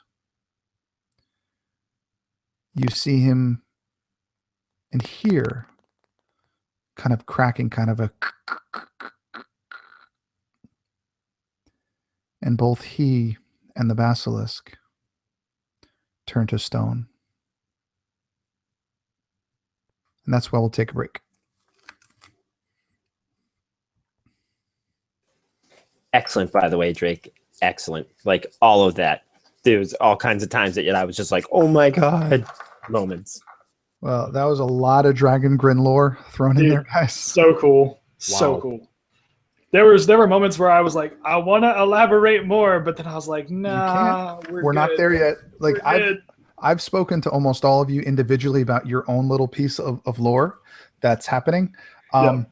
But they have to come out when they need to. And Right. So I just wanted to make sure like that was good enough. That's the limit that you wanted me to get. Okay, cool. for now, you'll know when I need more. But guys, let's take a 10-minute break or 5-minute break, whatever you want to do. I prefer 5. For any viewers that we've had, thank you very much for sticking around. I know we haven't done a lot of combat, but I'm hoping you're enjoying the story. So I'll be back in 5, gentlemen.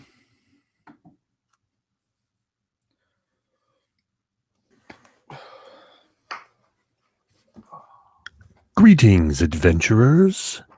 Are you looking to increase your gaming wisdom?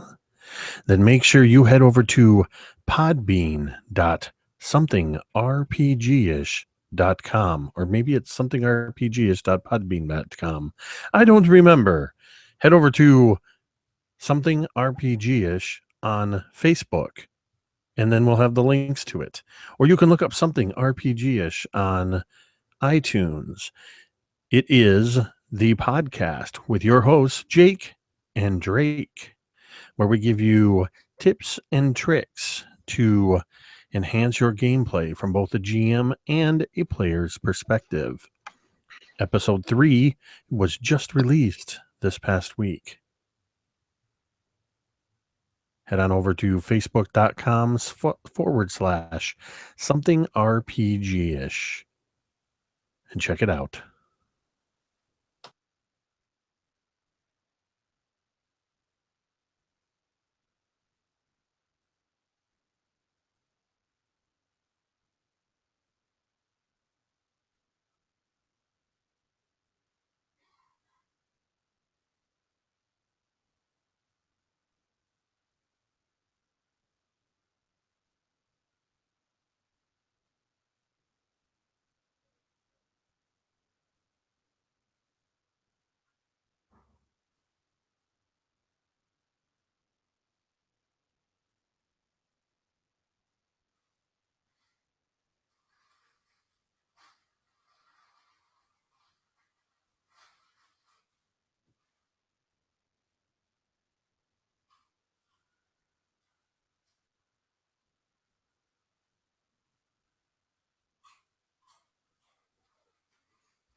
Alrighty.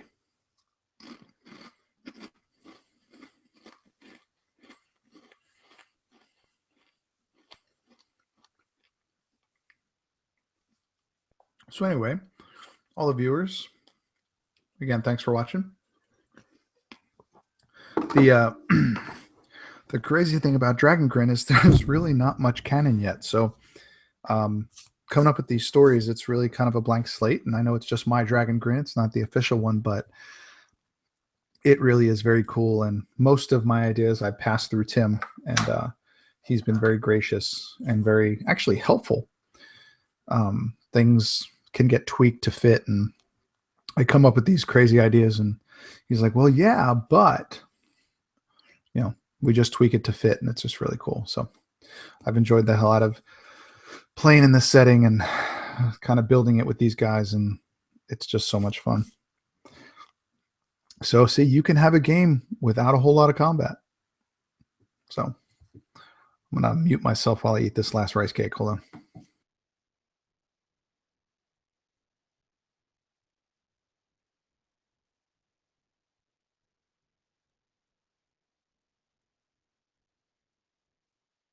Oh boy, dude. So I'm so glad that I joined this little ragtag team. You guys are just nuts. I swear. Like when I came in here, I was like, oh, it'll be fun. It'll be like, I love these guys, and it'll just be great. But then, like, it's you guys are just making each week, each time we do this, just so much better every time. Like I said, man, I'm very blessed to have amazing players, and just the narrative style that they do, and they play off of each other very well. It's I'm very lucky to have people that play like this. All I have to do is just set it up, and y'all make it so much better than I could have imagined. So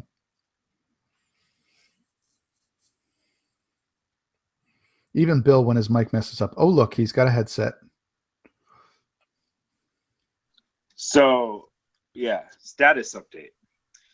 My computer decided it doesn't want to work properly, so I am now on Hangouts on my phone, and this way my whole household doesn't hear the game broadcasting, because my normal earphone jacks don't work with the mic. So my headset mic does work in this thing, but I am just, apparently technology doesn't like me today.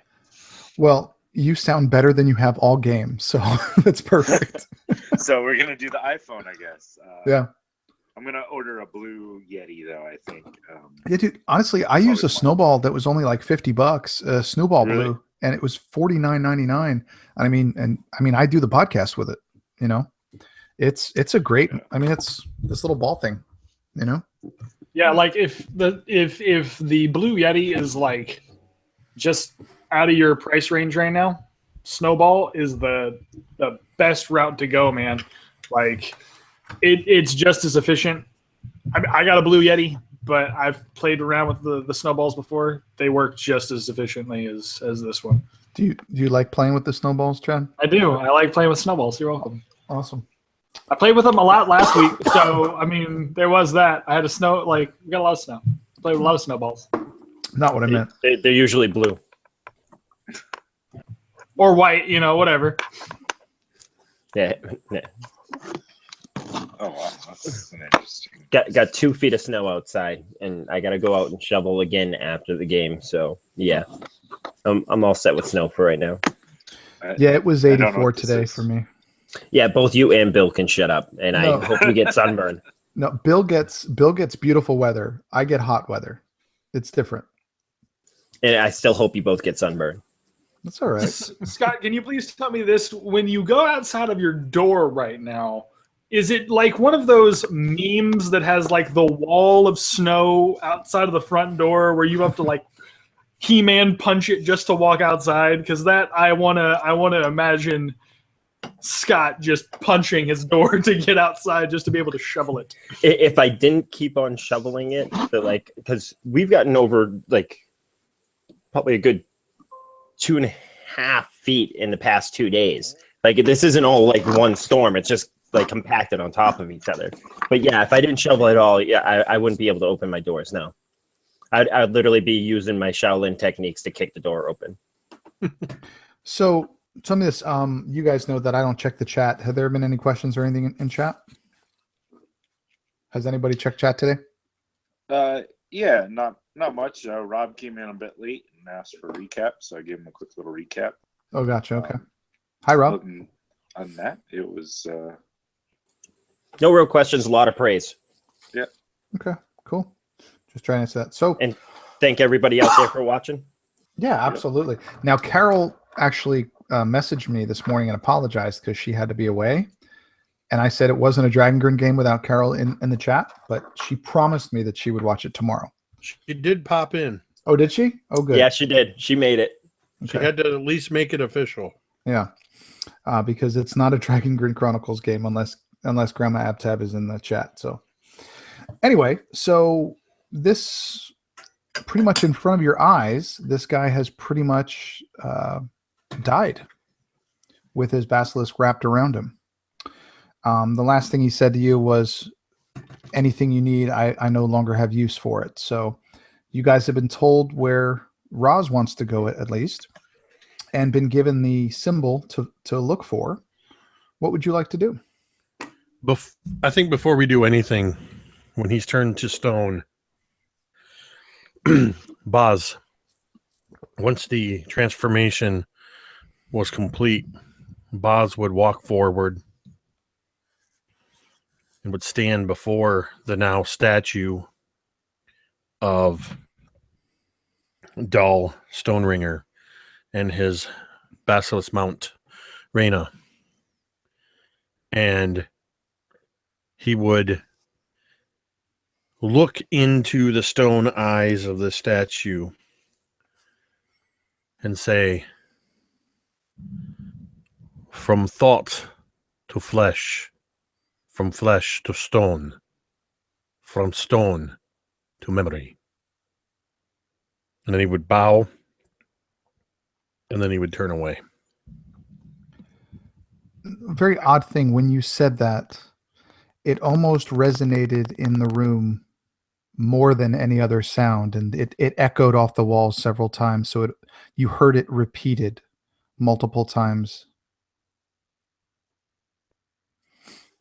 What about the rest of you?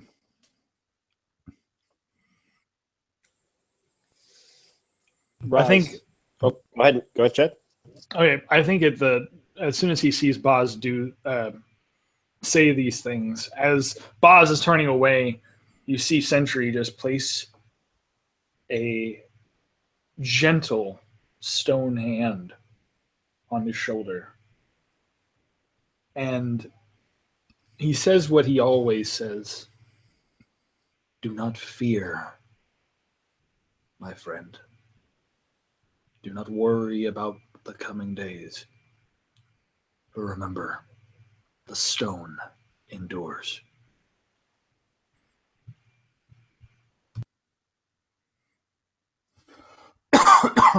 Raz or Bill? He would definitely show reverence, and he would probably go over and he'd pick up the hammer and chisel that he was using. He'd kind of tap it a couple times. Good sounds. Ones that he would probably want to take with him.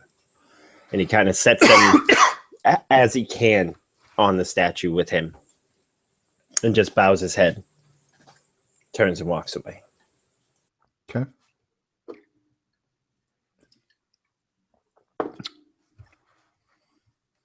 Bill, you gonna do anything, or you're just kind of chilling? Tor would kind of kneel before this so he can kind of see down, closer. And I bow his head. Such a long-lived creature. Such a long-lived man. The stories, the places they've seen. We lost something very great today, and we never knew it was here. And kind of put his hand on the statue, close his eyes for a moment, kind of recalling the ancestors that he remembers of his people, even though they're not directly related, and adds him kind of to that list of ancestors that he would kind of show reverence to. Okay, awesome. So for that all thing, by the way, guys, all of you guys get a point of inspiration for that whole last hour and a half, because that whole thing, I literally had 3 lines written. that was all made by you guys, so I really appreciate it. So Boz, you have Chad has this egg. You have this basilisk egg. Think about it, about the size, I'd say probably about a foot tall. I mean, it's a big egg, but it's pretty leathery. You don't have to worry about cracking it. You can push on the side. It's kind of a stone gray. Razir, you were given the stories of the Stone Riders in a tome.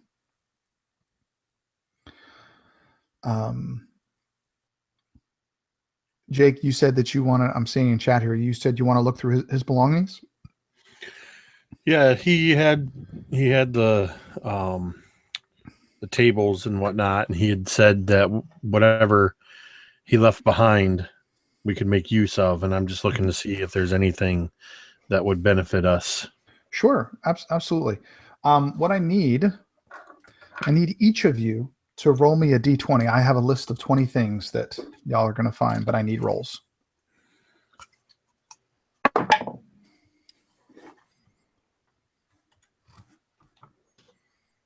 12 Hold on. Just put it in chat. on my phone. It's kind of hard to Oh, do okay. I'm chat. sorry. Okay. Okay.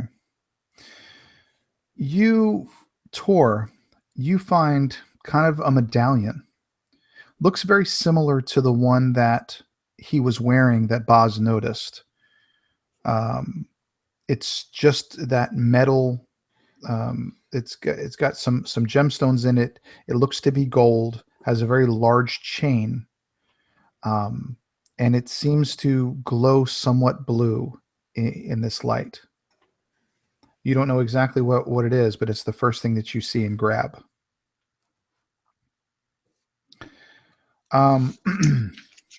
Okay. Tor would see this, and as he was adding this man to his ancestors, and he would consider this a symbol to remember this man by, and he would place the chain around his neck and upon his breast. Okay. And it is of that symbol that I showed you in the beginning, with kind of the serpent around it and the hammer in the center. What did you roll, Chad? A 9? Okay. Interesting. You grab a hammer, and it's kind of tucked away. You just see the shaft of this hammer. It's probably 2 feet longer than your average human, type of maul. It's an abnormally large one. This was due to the fact that they would wield these hammers from the backs of basilisks, so they needed that longer reach. And legend had said that they could wield it one-handed, that these dwarves were so powerful that they could wield them one-handed. And it has the inscription, or the sigil of the Stone Riders etched into it. And the head of it looks to be made of stone, wrapped in gold, like with the banded in gold, and the shaft being of some type of iron. But it's probably 6 feet tall, very heavy. Okay.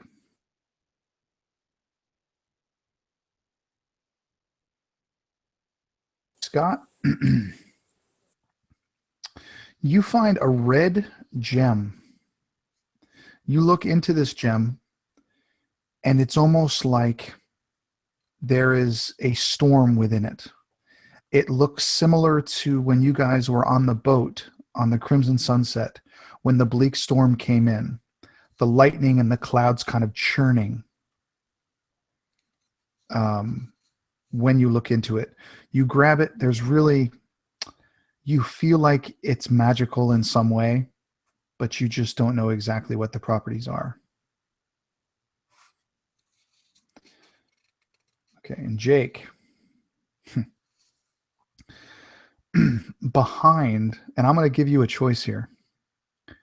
Behind this guy, kind of set up on sort of a few stones, you see what you imagine to be the Stone Rider's armor, but it's just the chest piece. It's just the chest. It looks kind of like chainmail, but it's scale mail made out of the scales of Dragonborn. What color would that be, Jake?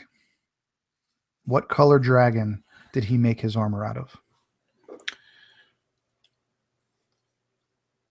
The scales on this armor chest plate are blue. And you take this, azure colored, basically scale mail, and you kind of hold it up to yourself and realize that you two were just about the same size. And if you wanted to, you could don this armor. Everything else is pretty normal. Everything, there's some books, there's some blankets, there's some, little things, but that's really the only thing of consequence that you guys decide to pick up. And Boz, if you do decide to don this, it would basically be a scale mail +1, and you would be resistant to lightning damage. I think Boz would view this armor reverently and would look over at the statue of the stone rider, and after just a moment's hesitation, he would begin unhooking the Oldane chain armor that he was wearing and removing it so that he can replace with this Oldane Stone Rider armor of blue dragonborn scale.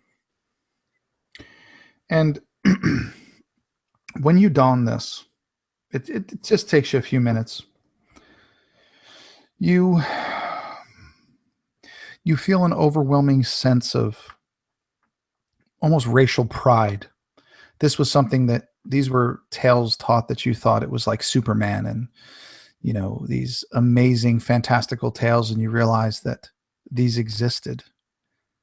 And you are now wearing the armor of one of these men or one of these dwarves. And it all kind of hits home, and you, as you don it and you go over to Dahl and you're looking at him, an image flashes in your mind. An image of your grandfather and how he looked when he turned to stone. And then you remember what you did. And in that moment, you are overwhelmed with so much emotion that you just have to let it out. The other three probably wouldn't understand what was going on. But I think that for that moment, I think that you would break down. Maybe even fall to your knees. And just let out some type of a wail or a scream just to get all of this emotion out. I think absolutely that Boz, after he had applied the armor, had donned the armor, he stood in front of the statue intending to just kind of give it one last look. And then these images flash into his mind, and it just catches him so suddenly that it's almost as if somebody struck him, that he staggers forward and steadies his hand on the statue, and you just hear him make this sound, this involuntary "ah!" And Boz just scrunches up, and he, leaning against the statue, he slides to the ground. And at first, he's not even making a sound. He's just, you can see his shoulders just as he's silently racked with sobs. And he begins to, as he's doing this, you can hear one word that he keeps repeating over and over again is father through the sobs. And after a few moments, he's just there on his knees, and no sound comes out as he just is racked with this emotion.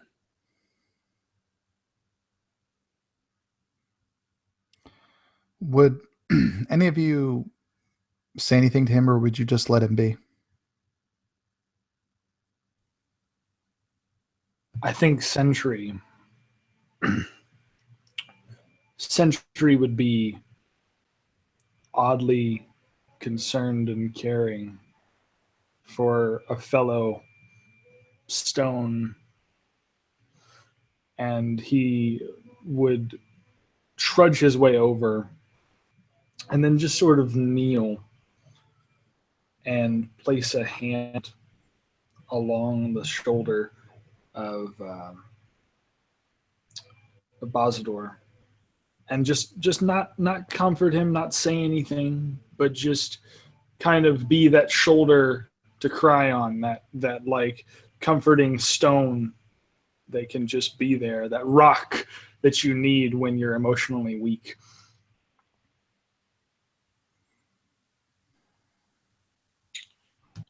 Tor would hesitate, and he was about to probably head over as well. But then he sees Sentry head over first. So he'll nod kind of to Sentry, like, thank you. And look to the rest. Perhaps we should rest here for a little while. Well, It's if been rough. by what he said, we're not too far off. Stay to the left, and we'll get to Larian. And I must say there is some bias in this, but I want to get to Larian. If we run into something, I know your skills take a lot out of you. I will be fine. I can go now for days. Boz is sad, and you look tired. I'm definitely tired and still hurting, and he's still clutching that left arm tight to his chest, like it's almost strapped to it. But if anything, this good old man here, and he kind of pats him and pats Balls on the shoulder, who, Balls, by the way, we have many of his stories to tell. He will live on forever. But he's kind of revitalized me. I have far more energy than I know what to do with. Okay. So you guys want to get going down where Dahl pointed you, or do you want to rest, or what do you want to do? A short rest might not be bad, but I do not want to stay here for long. Okay. Fair enough. Let us gather our stuff. As soon as you're ready, and Boz is ready, we should head out. And this whole time, Ryan has been very quiet and kind of off by himself, kind of staring just off into the cavern, into the cave. And he turns and he says, the old dwarf was right. I wouldn't be here without all of you. I know that I am not the easiest person to travel with.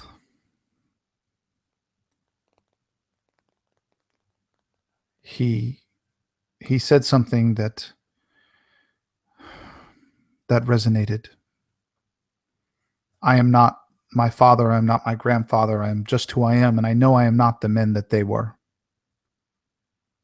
I'm nothing like them. I'll never be. But you won't hear me speak to you like that again. There are things more important than my comfort, or your comfort, or our lives. And I hold that in this pack. Please accept my apology. And let's get this home. At that, Roz would walk up to him, and he brings his hand up, and I'm sure he flinches, and he puts it on his shoulder. That, my friend, is far better. You are an honest man, and you keep your word. I must respect you for that. You have done what you said you would, as much of an ass as you have been. You are a man of your word, and if you keep this outlook, you will have nothing but friendship from us. We will keep you safe, but you must help us keep you safe. No more running off. No more causing trouble and bringing it back to us. He just nods. He says, agreed. Now let's rest before we go. And I assume that just for a short rest, you guys just kind of hunker down and rest up a little bit before you head out, correct? I need to get some hit points back even with that cure earlier anyways. I'm not getting any of my spell slots or anything back, but okay. That's all right. And as you guys wake up, you're pretty well, Ryan is the first one, just kind of securing his pack and kind of leading the way. He says, which way did he say again? Does anyone remember? We said need to to go go for it. left. I remember left. He said distinctly left. Do not, under any circumstances, go right. Well, then, let's do that. And Chad, the one thing that just internally inside you, you kind of try to stay as far back from Ryan as you can. You don't know why, but something within you almost pushes you back. And again, you don't understand it per se. But as Ryan kind of takes the lead and walks through the cavern, through all these stone nests and out, you just kind of have this feeling that you need to hang back just a little bit. You don't want to get too close to Ryan. And so, I imagine that's exactly what he does. He watches his companions walk in front of him, and he is the last one, sort of hanging that stone hammer along his shoulder, kind of crosswise, just along his back, with the basilisk egg nestled underneath this sort of moss-like winter cloak that is along one of his shoulders.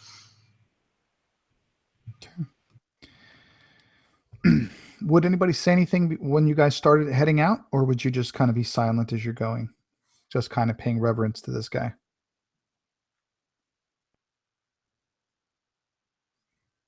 I think the only thing that Sentry would do before they leave the room is he would turn to where Dahl's statue is, and then very quickly just put a hand toward his chest and say, "The stone endures," and nod his head in reverence to a fallen friend, I suppose.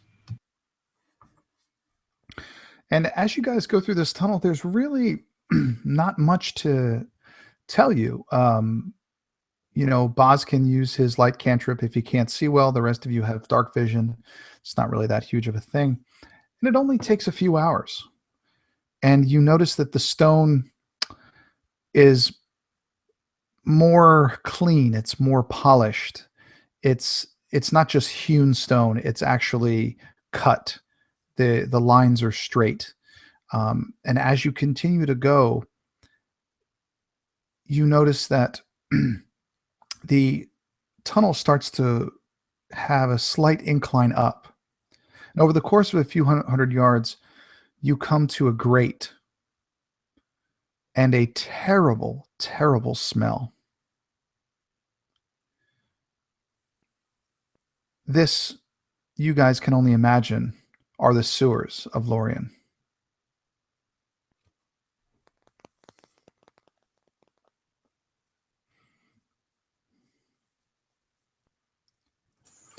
Well, looks like we don't have much choice.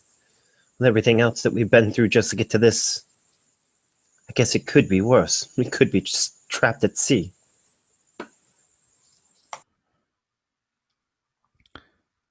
Anybody want to touch the gate, do anything with the gate, try to get through it or anything? Or are we just going to chill down here and chat? I'm going to be in the back, so it's up to the remainder of the group. Whoever decides to get there first.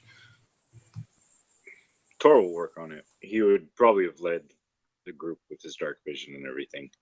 Yeah. So he will walk up and test the grate. It's an old rusted iron, grate. It's wet. It's rusted, and it does take a little bit of a jerk. But as you push up, it can it does move. It just kind of makes that very loud metal on metal creaking as it opens. And as you push it up, would you push it open or would you just hold it up?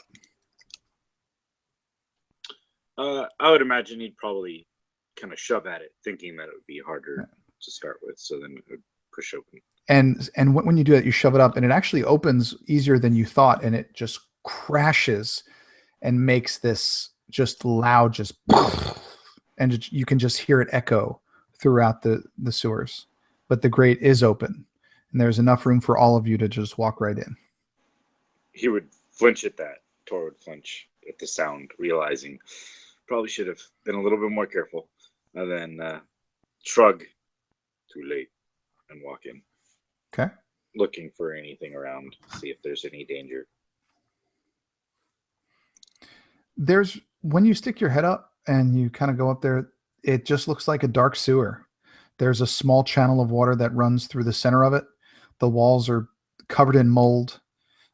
It's a very heavy, kind of humid feeling in the air. But the smell of sewage just permeates everything in you. You can, if you try to breathe through your mouth, you almost taste it. We've all been there before. But it's just getting through everything. But it's just a straight shot, front or back. The tunnel goes in both ways.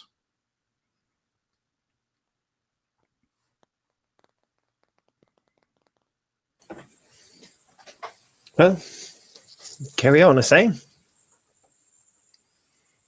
Sooner we get in, the sooner we get out. And when you're up there, what are you doing? What are you looking for? What are your plans, Russ? What would you be doing? Roz, he has that coin in his hand, and he's just fidgeting with it, fiddling with it. He doesn't even seem to really even notice, but he's looking around, looking for signs, footprints, looking for this sign, maybe another coin or something like this chiseled into a wall, something saying that he's on the right path to now his new goal. Give me a perception check.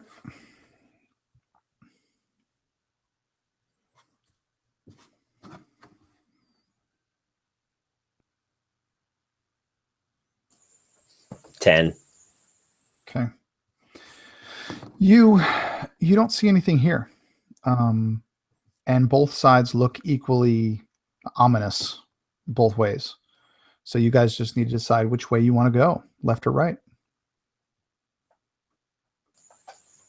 Well, he did say stay left. If anyone has better ideas or see something that I don't, I suggest we stay left. Left sounds like a good idea. And with that, Ryan hops up very, very quickly and he doesn't say anything. He keeps to himself. He just goes down the way and begins going to the left. And as he goes a few feet, he said, Razir, I'm sorry. I've been with you for weeks. I don't remember your name. It was Razir, right? That it is. What was the symbol that we were supposed to look for? What are we supposed to do? Where is this place that we're going? We are heading to Larion. Supposedly, that is where, well, from what Dole said, is where he said that a lot of my people were heading. Very long time ago, so they may not even still be there. But it was back around the time that my people won their freedom. He says, yes, I know, but and he kind of pauses and just like he's very embarrassed. And he said, when I was turned to stone, I didn't hear very well. What were we looking for? And he's looking at everyone. We were looking for a symbol, like a small dagger. He said, we see that. We are where we need to go up.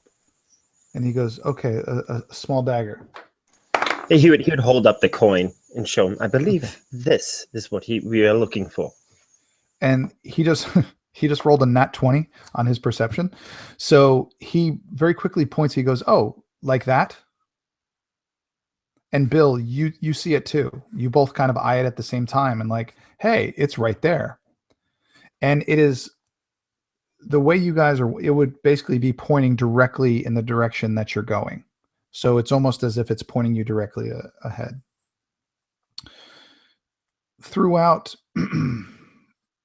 Actually, I need everybody's passive perception real quick, please, in chat.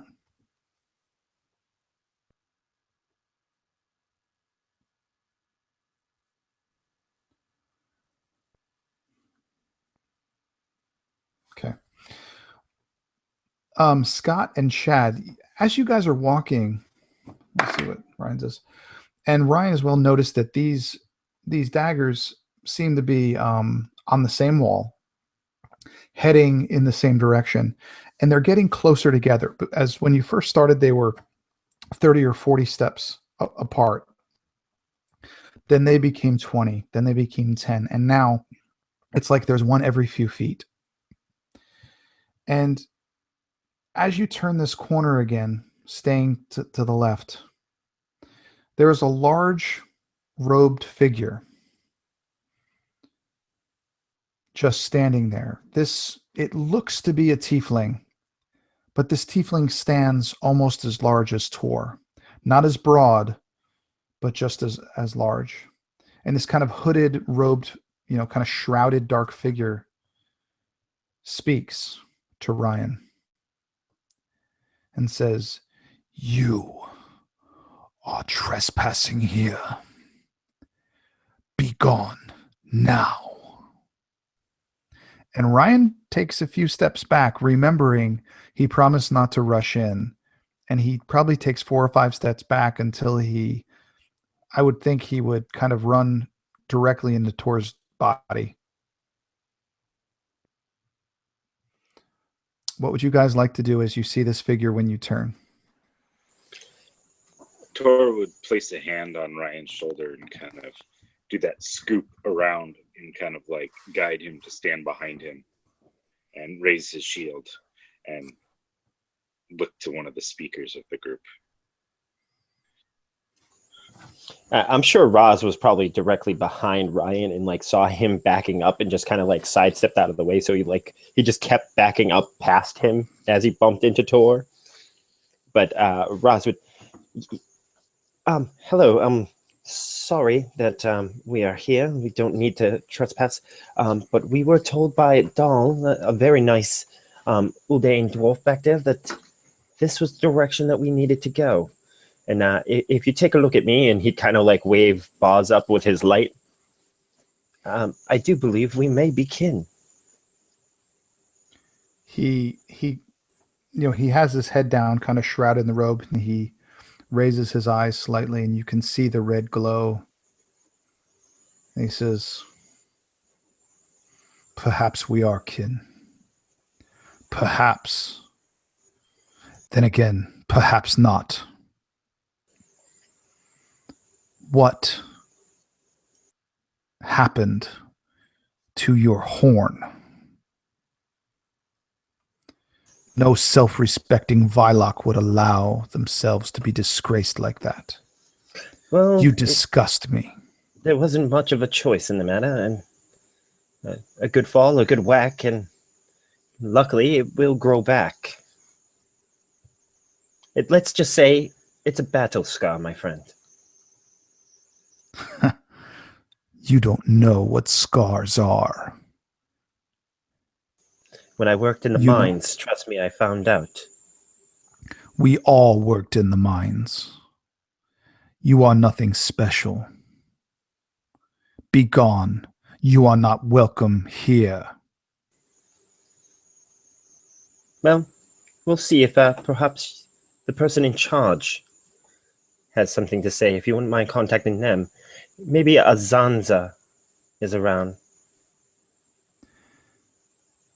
You are far beneath the leaders of the Vylok here.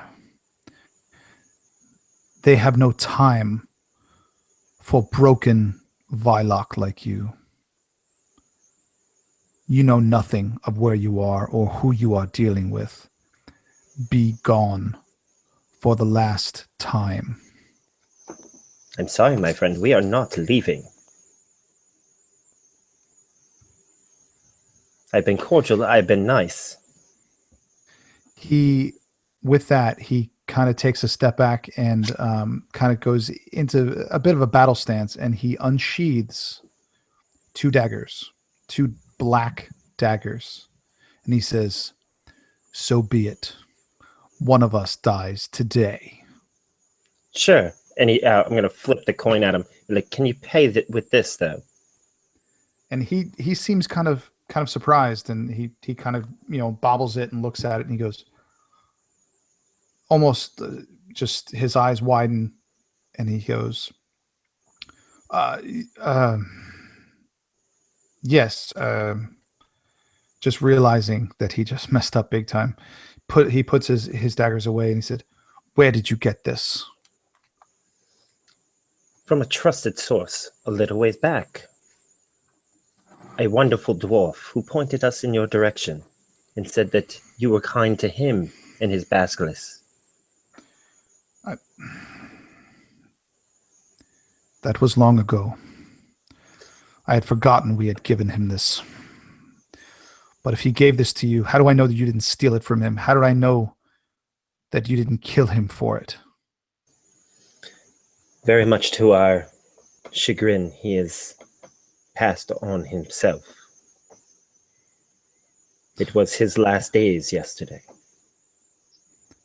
That dwarf was old back when we came through. You will be giving away your weapons before you enter, but you follow me now. Make haste. I will see that you speak with someone. And please do not speak of what I said when we first met. It was rude, and I did not know you were spoken for.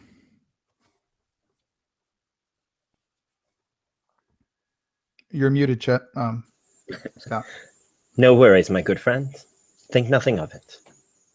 And he turns kind of quickly and just kind of looks at everybody up and down, and he leads you on. And as you're standing there, Razir, Ryan comes up and he kind of pats you on the shoulder, and he says, "Well played." And as he continues walking past, and again, very quickly, probably only about 100 yards from where you were, you see a kind of a mossy, gross door, and you see in black ink or chalk or something, you see that symbol that you saw earlier on the coin. And the doors open to almost looks kind of like a cistern, like a place where the water congregates and kind of falls down through like a circular well. But Roz, what do you speak demonic? Do you read demonic? Being a tiefling?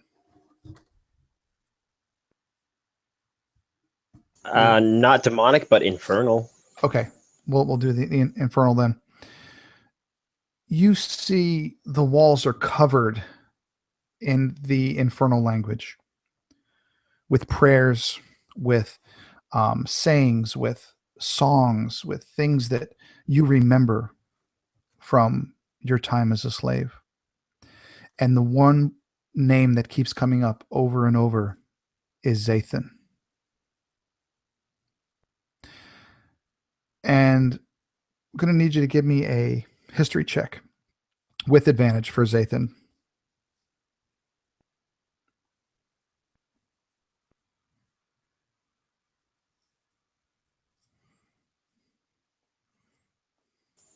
$16.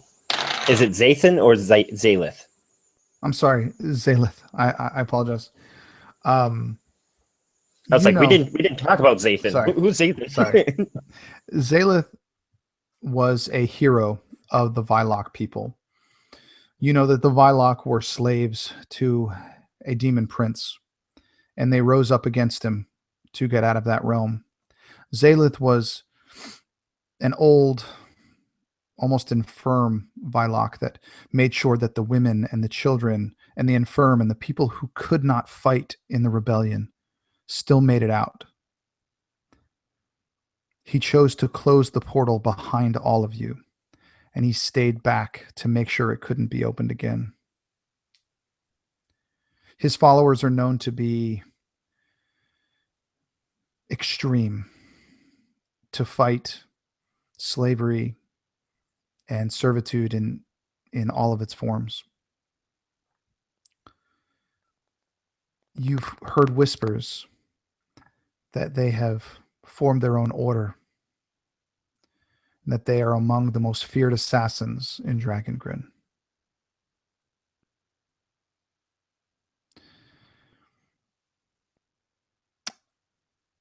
And that's what you know, Raz. You see Raz as he are we kind of like waiting outside this door right now? It's Kind of deal. it just opened and you're just seeing the inside, but you're seeing all this writing as you're walking in. He would slowly be like almost reverently sliding his hand across all these words, and he'd look at Boz and he would, like with disbelief on his face, as it seems today more than one thing that we thought was just myth and fairy tale comes true. And he would then relay the story of, Zalith and how he helped ferry his people, the sick, the wounded, the old, the young, with the help of any combatants that weren't fighting to free them from Balea, the demon prince. And his sister was one of them, and he shut the door behind, and he would portray all this to them very slowly, very deliberately. Like he's reciting this from years of chanting it to himself.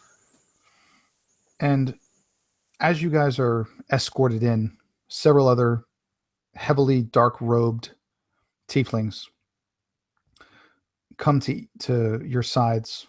You're now escorted by 4, and you make a left turn into a slightly smaller room. And you are told to stand in the middle, and up on a raised platform, you see what you assume to be their leader. And this figure pulls her hood down, and she's beautiful. The crimson-hued skin, the dark horns, those glowing red eyes. And she speaks, and she's holding that coin that you gave, Brazier. She said, "My men tell me that Dal has passed. Is this true?" She's speaking to all of you. Dal, the Stone Rider, has passed into stone. This is true. And who? Well, maybe we should start it politely. You see, like Dal, we don't have many visitors either. Or at least ones that are alive. My name is Anya. I am the leader here. We are the Order of Zalith. And now that you have heard my name, why don't each of you tell me yours? Bajidor Bogdanovich of the Oldean Dwarfs. She very slightly nods, just a little bit.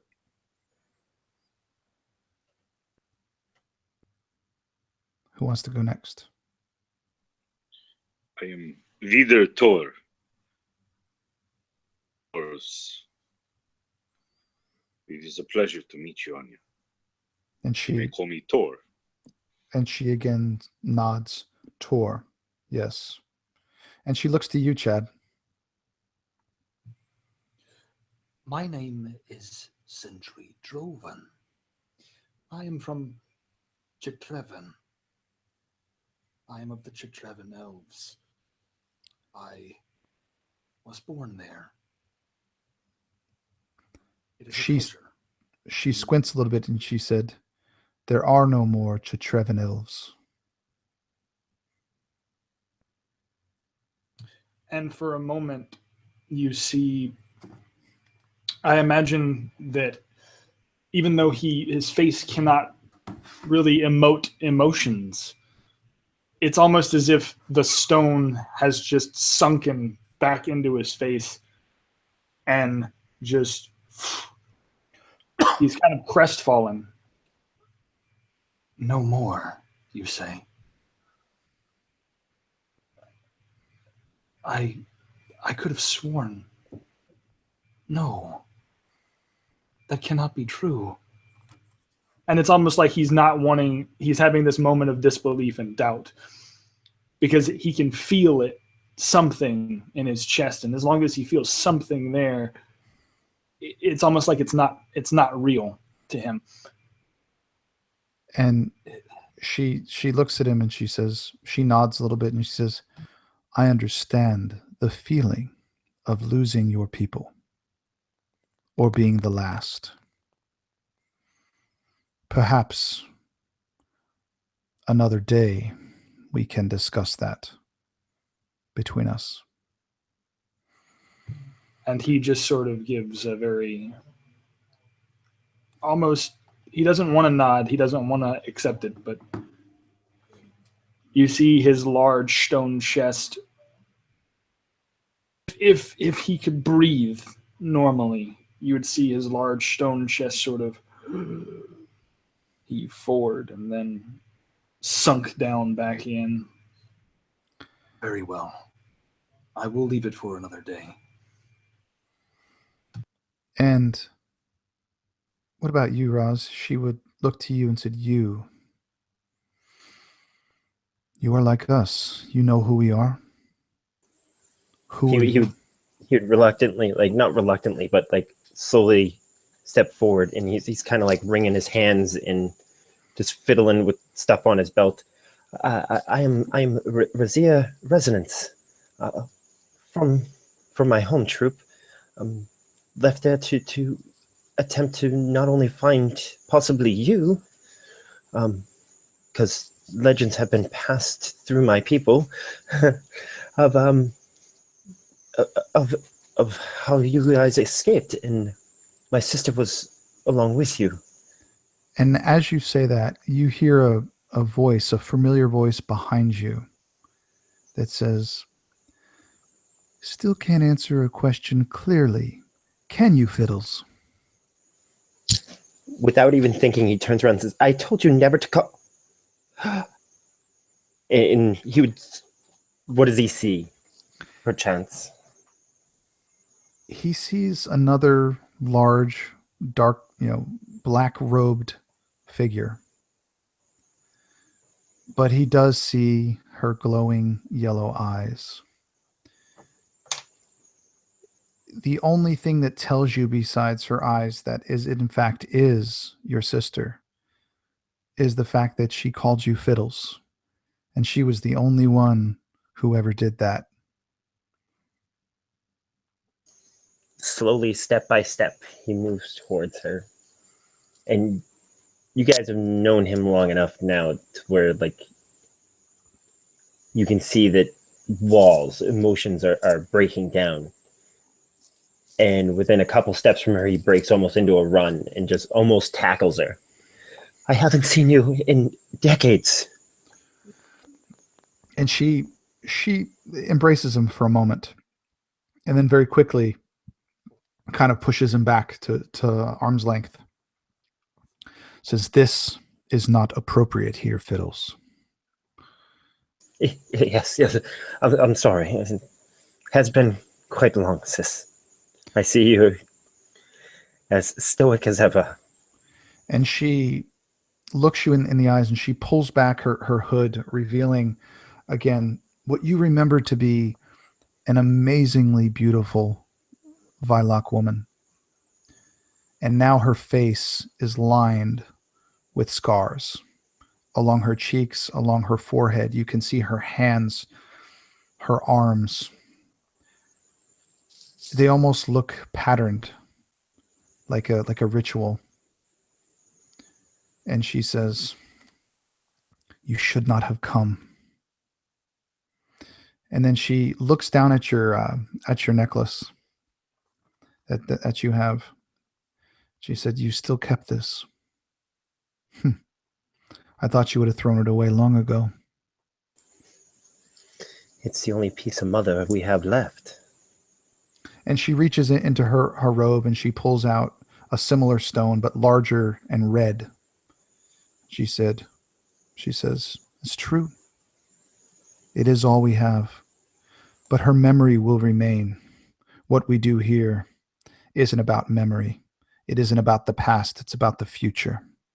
And I hope that you and your, she looks around, friends are here to help. To be quite honest, and he would turn and look back at the leader also. We had no intention of finding you. We're actually on our way to, and he looks at Ryan. Where are we heading again? And Ryan steps forward, and almost very proudly, in that kind of arrogance that he displayed for so many weeks, he said, I am Ryan Carnier. I am heir to the lordship in the city of Copperfell in Innis. If you help us, my father will pay you handsomely for all that you do. Please help me and and he pauses and looks at everybody, friends. And with that, she claps her hands just, and immediately from behind Ryan, 3 figures emerge, and a dark black blade is put to his throat. And she says, we don't allow those with slaves in this place. You are not welcome. You will be destroyed. Not your father or his servants or his slaves or his money can help you.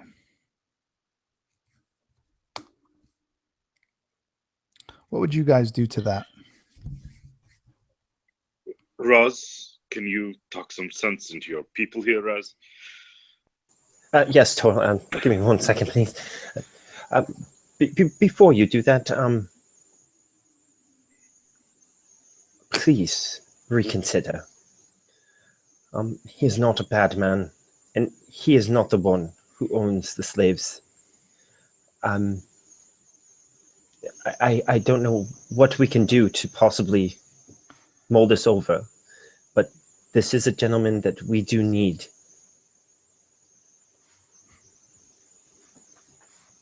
The blood of a slave's master runs in his veins. Look at his hands. Look at how he stands. Look at how he speaks. Listen to how he speaks. He is nothing but a slave master. And as we are taught, a master without slaves is less than nothing. He is less than nothing, for we will free every slave that he has. And I would totally agree that he is, unfortunately, less than nothing and has proven his worth in most ways to be sorely lacking. But he is a man of his word. And when we were down and out, he was there to help us. And I am sure that we could possibly work something out for future. And you said your sister's name was what? Zazan. Zazan. Zaza. Well, Zanza. Okay, Zanza. Yeah. So she walks past, like between both of you, up towards that platform, and she puts her hand on Anya's shoulder, and she says, "Thank you, sister." And Anya walks down, and your sister stands there. You say you want to work something out. Perhaps there is a way that you could help us now. The people of Innis are far beyond our reach right now. We will get there. But perhaps a stay of execution, if I was properly motivated. What are you willing to do? Looking at all of you.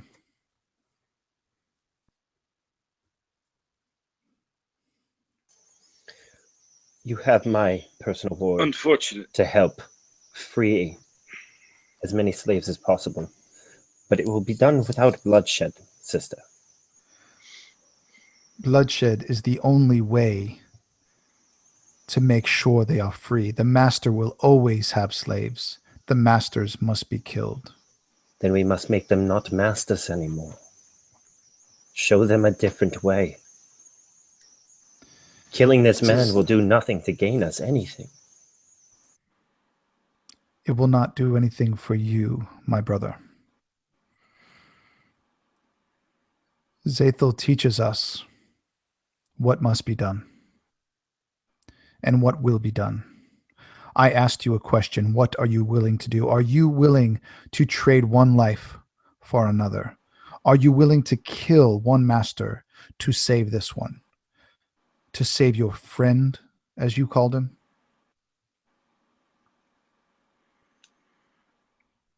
Definitely.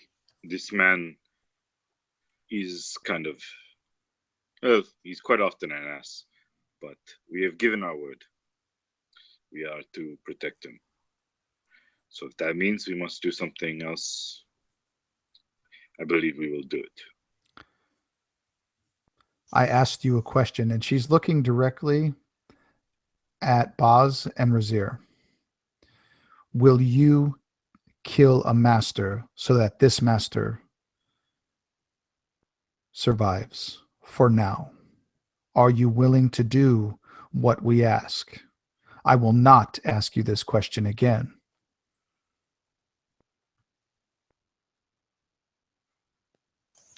Oh, Drake, you are an ass.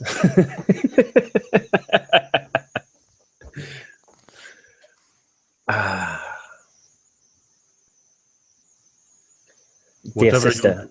Go ahead, Buzz. Whatever you decide, Razir, I am by your side. We are all with you.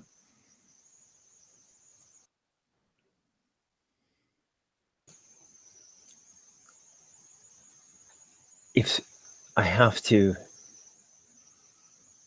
keep my promise to this man, as he has done to me. What would our people be without our word? What would any of us be without our word? She nods and says, good. And she motions for her 3 order members there to take Ryan out. And as he's going, as they're kind of pulling him back, he actually yells to you, just get to my father. Don't worry about me. Just get to my father. And she says, one of the things she says, you can leave him here with us and the rest of you are free to go. Or you can do a small task for us. One that we found rather difficult. But for those such as you would probably have it done within the day. And then you can come back and take your friend home.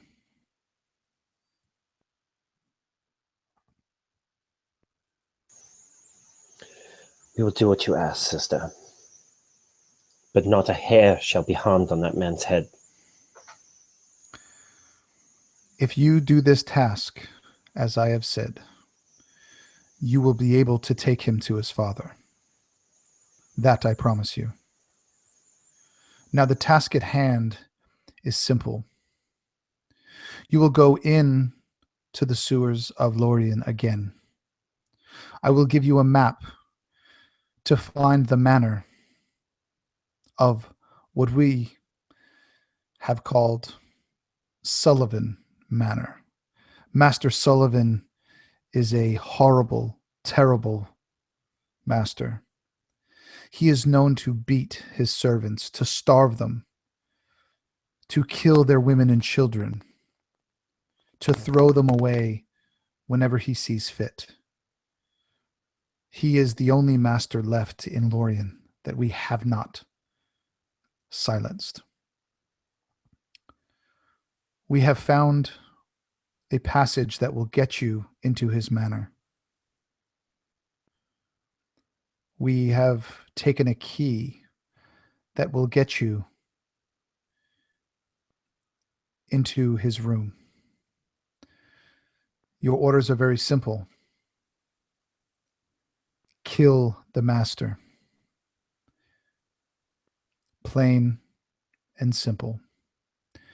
Come back with proof of his demise, and your friend will be set free, and you can take him to his father. Do you agree? You may take as long as you need here to rest.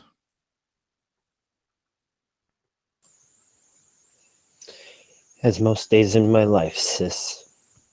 Zan.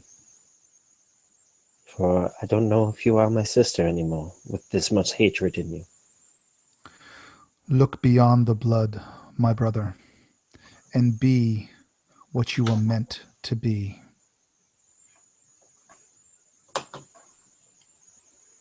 It's a very good phrase. But I don't think it means what you think it means. She just stares at you, emotionless, just stoic. What is your decision? We will go. We will do this. So be it. And she takes this she takes this key and she throws it to you. And it's just a small metal key. And she says, when you are ready, you will be given a map. When you are done, come back here.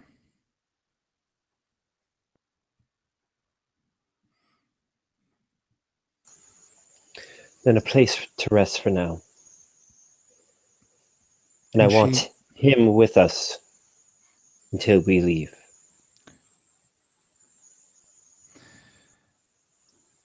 She begins to speak and then nods and claps her hands again. And he comes back, visibly has taken some blows to his face. And she says, now, don't try anything fancy, or you will all be killed with this master.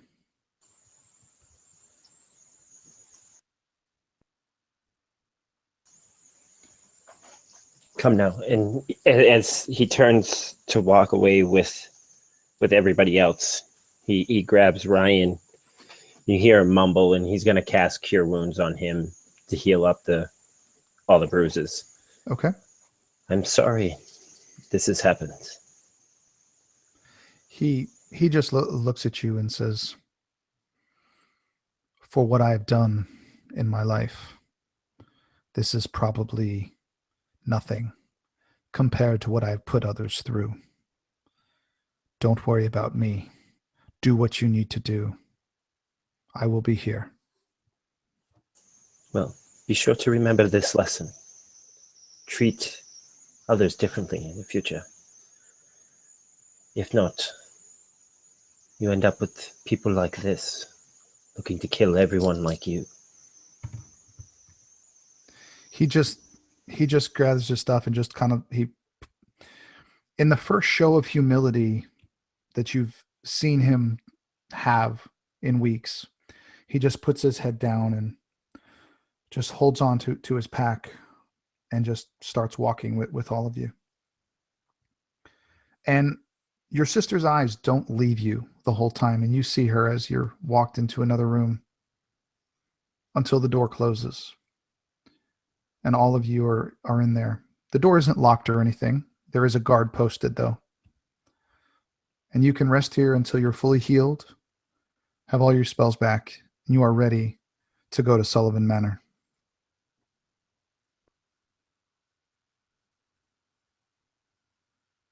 what would you guys like to talk about or do or go, or what do you want to do? I imagine that Sentry, when they all kind of get into the room, he's looking. Maybe it's just the shadows. It's probably the shadows because his face never changes for the most part. But as the shadows are cast in this room, he seems to be more morose, deeply saddened, just extremely depressed beyond what he usually would be. And you see him just sort of trudge over to the corner of this room and slump against one of the walls, one of the stone walls, and you hear the of his back as he slumps down to the side. And he feels against his chest for a moment, almost feeling for that heart, as if the last thing ever had someone say to him was just said to him. And now he's just making sure that he's still alive. You see him reach behind him and sort of pull out the basilisk egg, and he just looks at it. If I have nothing to live for, at least I have a living creature to look after now. And he sort of just rubs a thumb against the side of the basilisk egg, and that's what's keeping him calm right now. As he sort of looks over to Ryan, beaten and bruised, and keeps his distance as far away from him as he can.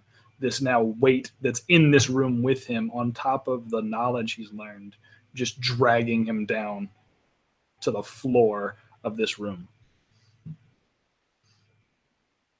Okay. Tor would find an area to kind of hunker down as he kind of walks past Raz. He looks to him and says, "If your family ever has a reunion, remind me not to attend. I'm not sure I could take more of you guys in one place. Your sister's a winner." And then he'll... She was always a hard ass, but it seems now she's turned more to stone than doll back there.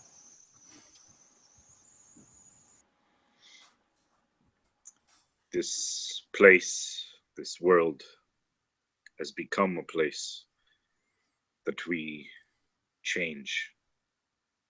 What we once were, we may never be again. I fear that by the end of this trip, people back home will not recognize me. They'll slump against the wall and reach into that pouch and pull out that pair of socks, kind of rubbing them between his fingers. One thing she did say that is true. Look beyond your blood and find yourself. If that applies to anyone here, that is you, my friend Tor. It does not have the meaning that she says that it does. You have the ability to be more than what your people are, what your family are. This just proves it for me with her. We have a saying in Oldane that we spend our whole lives sculpting the stone we will become in our deaths. We are not yet set in stone. So you're very right, big cousin. We are so very new in our formation. Who knows what statues we will be formed into by the time we are done here. By the time the fates are done with us. And with that, Ryan, he's kind of repeating stuff that you guys have said, those lines, look beyond the blood to find who you are. You spend our whole lives, creating the stone that we become. And he says, it's funny how you have to be so near to death to appreciate the life that you had. It's kind of ironic. But the four of you need your rest. Get some sleep. For in the morning, my life is in your hands. And he kind of cuddles up in the corner, kind of grasping his satchel, and he goes to sleep. Raz would grab a blanket that's probably they probably supplied like natural stuff or something like that, and he'd grab a blanket and kind of go over and like kind of put it over him. You have nothing to fear. Our word is to get you to your father. That will happen.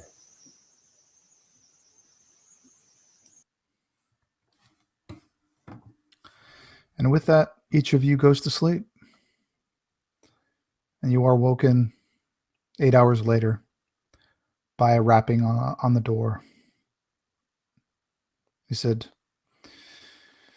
"You have rested. Here is food, and you will begin. Your best time to make it is right." Excuse me, is right at breakfast. The servants switch their, what do you call it? When another set of people come in, the changeover for servants. Shifts. Yeah, the shifts happen right before breakfast. That is the time that they are the most vulnerable, where different people come in and out. Here is your map. And you read it. It looks like you're kind of going through the sewers and up into like their kitchen. And once there's another small thing that has an arrow, just says to stay to the right. And a picture of a key at a door.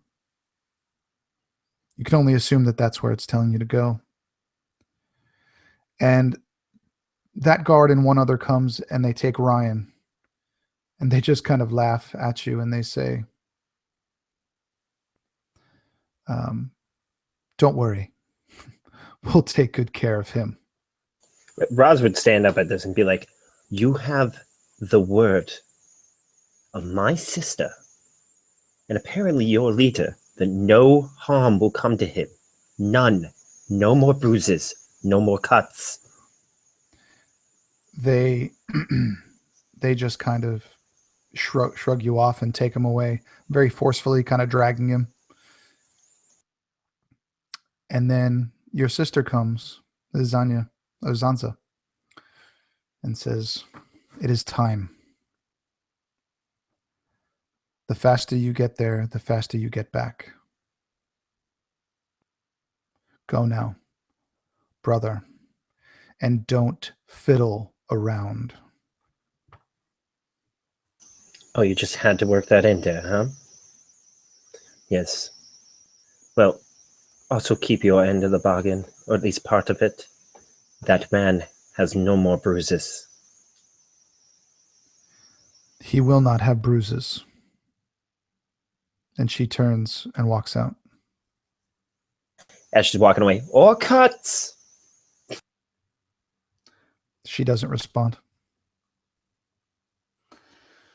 So, I suppose you guys are going to head out there?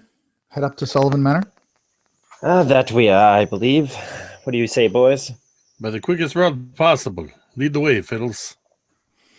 Oh, now you're going to start in too. And I'd just like to point out that Scott chose that nickname. I wanted him to come up with a nickname, and he chose it.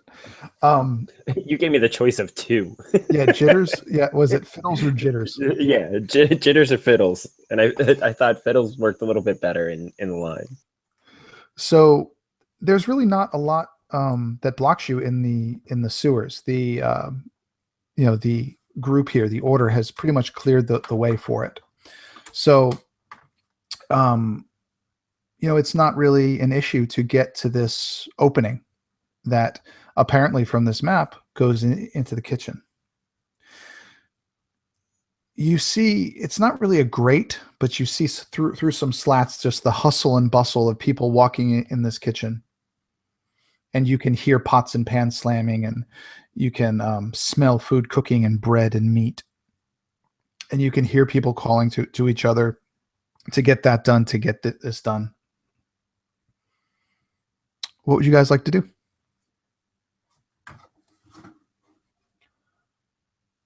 We're coming out pretty much right at the kitchen. Under it, yes. Probably from the map, it looks like it's in the left corner, or the bottom left corner of the kitchen, kind of off the direct path of everybody. How far away would this gentleman be by the guesstimates of where he'll be to eat breakfast? It doesn't tell you where it is. It just kind of shows you the layout of the floor. So probably 3 or 4 rooms away, probably 80 feet, 100 feet. It's a big manor. Well, looks like this is the point of entry. The best that I could do to at least get us into the house is possibly put everyone to sleep in the kitchen. But once food stops running, or is supposed to be running, guard shows up, the jig will be up. But I don't think we're sneaking out of this. We don't really have an option where we can blend in. And I kind of look over at Sentry and Tor in particular. But even at my own self and Fiddles, perhaps if we can get through past the kitchen without you putting them to sleep, but under the cover of a distraction of sorts, then maybe you can save the sleep spell for a smaller number. I am thinking we may have to move in quick.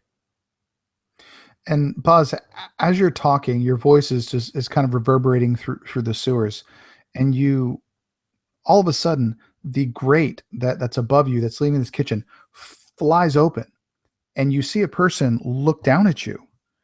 It looks to be a dwarf, a Drogus dwarf, with very odd kind of spectacles, and he locks eyes with you, Baz, and then he just nods and walks away. Well, it looks like we might be invited.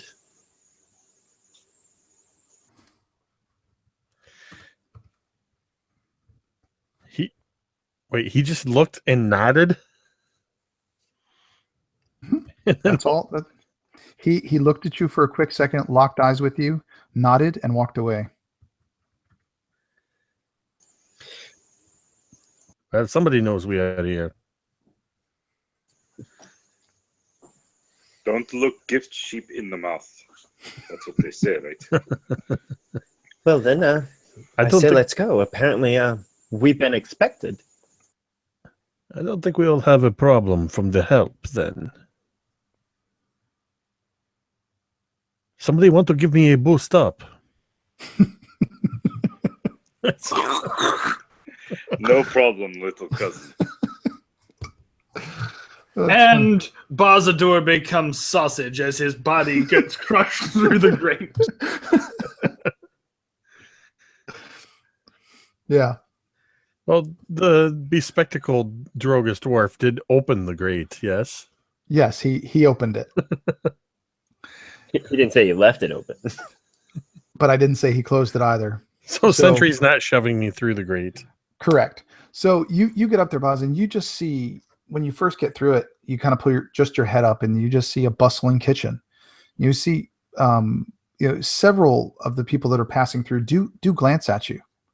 But they don't stop. They just keep working. They just keep going.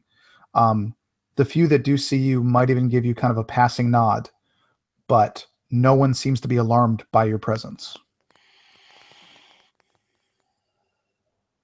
I think Roz would go up right behind him just to make sure, like, if they are in on this assassination, then they obviously dealt with the Vylock. So he would go next, so that way they at least see a Vylock and maybe everything clicks to make sure that nobody goes running, screaming for guards. Okay. You can all get up there, no problem at all. Sentry will go last. Okay. He probably needs help getting that tonnage up. I'm sure he can probably lift himself. And this is a huge manor. These ceilings are probably 15 to 20 feet tall. I mean, this is a big room. There's ladders with, spices and flour, and, just walls are lined with huge amounts of food and provisions.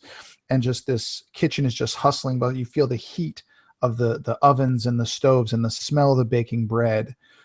You see flour kind of splattered on the floor. And it's very strange that nobody seems to care that you're there. And then as you're all standing there kind of unsure what to do, that same spectacled Drogo's dwarf comes within direct sight of you, Razir. And he just kind of does one of these things, just kind of nodding you over that way. I do believe we are meant to go this way. Let's move. And I've got my shield and my mace at the ready as we begin to move through following. Okay. And from your map, you're noticing that this is a pretty straight shot hallway. And I mean, there's rooms to either side. You pass by a study, you pass by kind of like a foyer, and you come to a large oak, seems to be solid oak door that looks to be locked. And it looks like on the map, this is where that key goes. Well, we have the key, so we can unlock it right quick and have our big stone friend and Tor barrel in. Shock and awe. I know if I was sitting on the inside in a giant mountain, and then a giant mountain of a man came sprawling into my study, I would be a little shocked and awed. Just unlock the door, Fiddles. Don't tell them our plan. By the gods, if you keep calling me that, and he unlocks the door. Let's go. And he draws his sword and kind of tucks it in behind his back. So are all of you brandishing your weapons and rushing in, or how do you want to play it? I guess so. I will offer an alternative, and the group can make a consensus. I could shift into a form that would allow me to probably go under the door. It is up to you if you want me to go in first, and then you kind of bust through the door, and at least you got somebody on the inside in case things go ooga booga bad. That might not be a bad idea. You could position yourself to turn back into your regular form and be at a most advantageous positioning. And so Sentry looks at the door and he puts a hand on it. And then he looks to the very, very small crack in the bottom. He looks around to this room that stands before the door. Please stand guard. I may need some room for this one.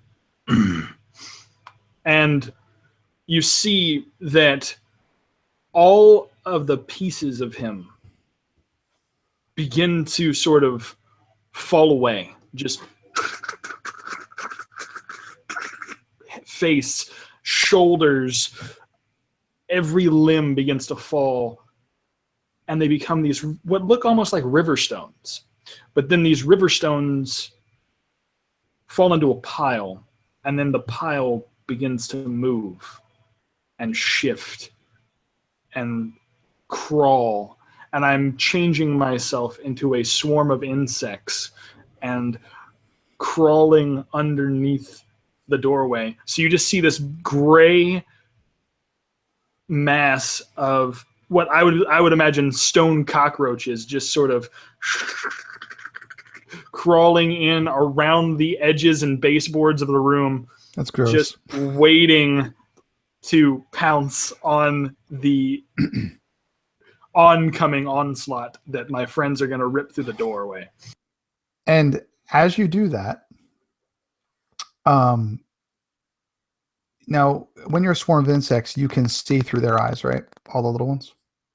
Yes. So basically, I create that, and then I can see through their eyes as I'm kind of moving about, because it's basically my form. So I just choose one, and I can use that as an eyeball, basically. And you come into this room, and this room is, it looks to be, there's a bunch of toys, there's a bunch of chairs, there's a place to sit, and you see a small child about 4 or 5 years old, and you see a little bassinet next to that toddler with you can hear the sound of a baby kind of cooing and crying. And you see their mother, the mother of the baby, you can only assume, come over and pick it up and kind of hold it close. And then you see a very large, kind of rotund man smiling, laughing, kissing on his toddler and on his infant and his wife, just playing and just loving on them. And, playing with his toddler little toys on the ground for a few minutes, and just constantly just being all about his family. What would you like to do?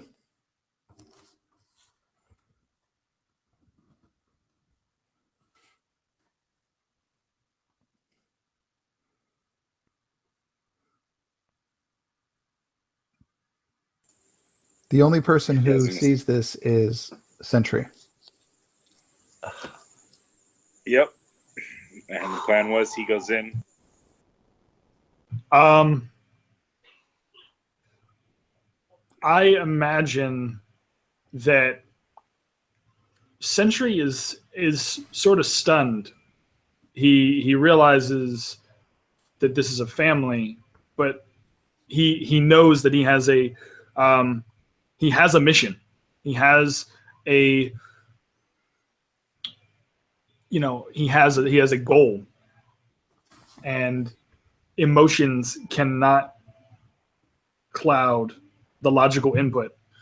And he brings one small cockroach back out through the doorway, right? And you see that the cockroach sort of crawls up Razir's leg and up toward his shoulder, and then gives a little nod of approval, like they're in there, but hey, if he can't talk through it, so he's looking at it like it's okay, but at the same time shaking his head like you really don't want to see what's on the other side of that door. You're not gonna like it. So he's ready whenever you are. There's no emotional connection. Just tell me what I got to do, and I'm ready. Well, it seems our friend is in position. His little cockroach friend gave us a yes. Do we want to maybe try a bit of our tag team shatter maneuver? We throw the door open and we just shatter the room. But we don't know exactly how big the room is. We may end up hitting our friend, which he already pointed out when I was about to use it, that it will hurt him more.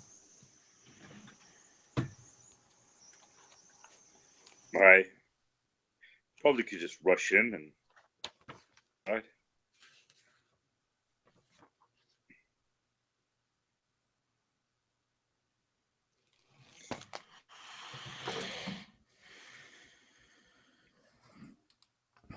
You guys need to tell me what you'd like to do because you don't know what Chad knows.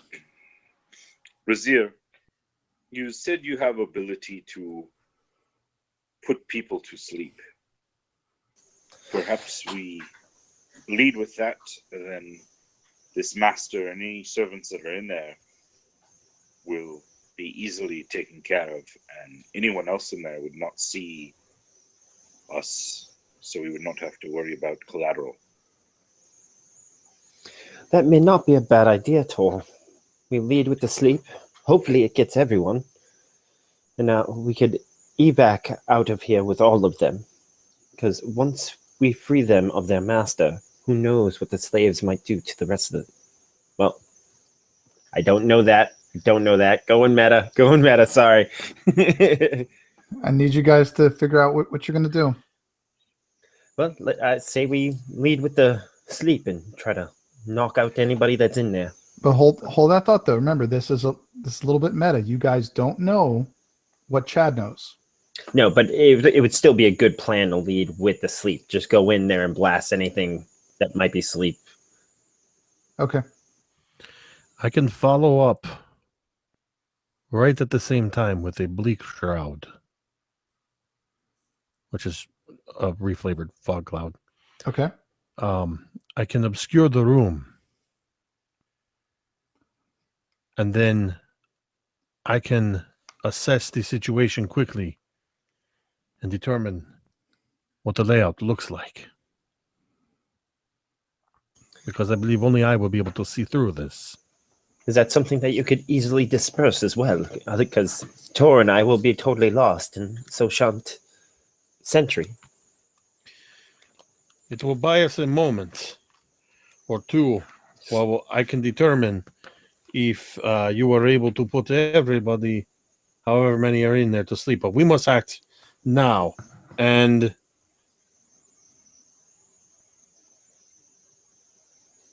I cannot disperse it without additional magic. Then it looks like that's the way we are going. We kick it open. First person I see, I center the sleep on them. Who is kicking? And whoever is, I need an athletics check, please. It's going to be... Tor. Well, we're going to unlock the door and then... Boop. Yeah. More than likely, Tor would be there to, like, shove it open, kick it open, like, after they unlock it. Then he'll be pushing himself back against the wall so that Raz can go in. Okay. Is that what you guys want to do? I do believe that's how it's going down. Okay. So you unlock the door. You just fling this door open. The door swings in. Okay. So what is the first thing that you guys are doing? As the very first person I see, I'm casting sleep originating on them. You guys, the first thing that you see is the mother holding her infant baby and just,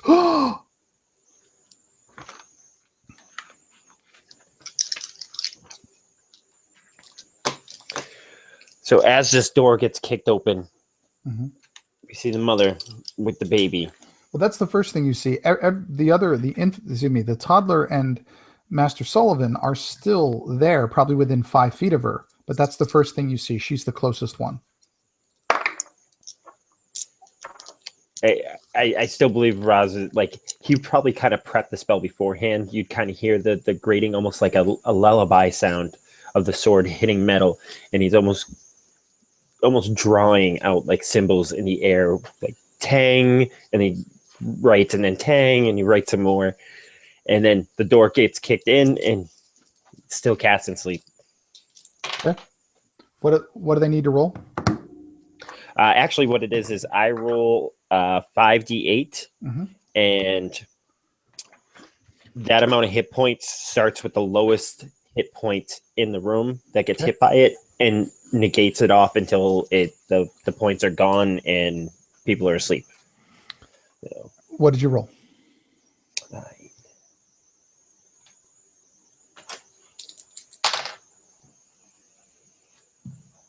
26 points of sleep. So starting with the lowest and knock it off and keep on knocking it off the total until everybody's down or the points run out. Okay.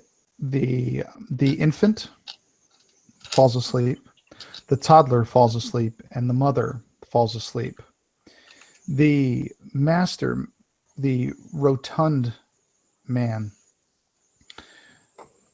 does not fall asleep. He kind of is like, what's going on, as he see his wife drop. Luckily, the baby falls on her chest. She's still holding him.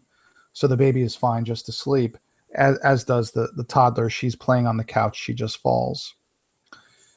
And the master is just confused as you guys rush in. What's the next thing you want to do? On the heels of his sleep spell, Bajador would have already been motioning his spell into creation, and you would see him gesture and hear "What Hasheth?" as seemingly out of the very floorboards. How big is the room?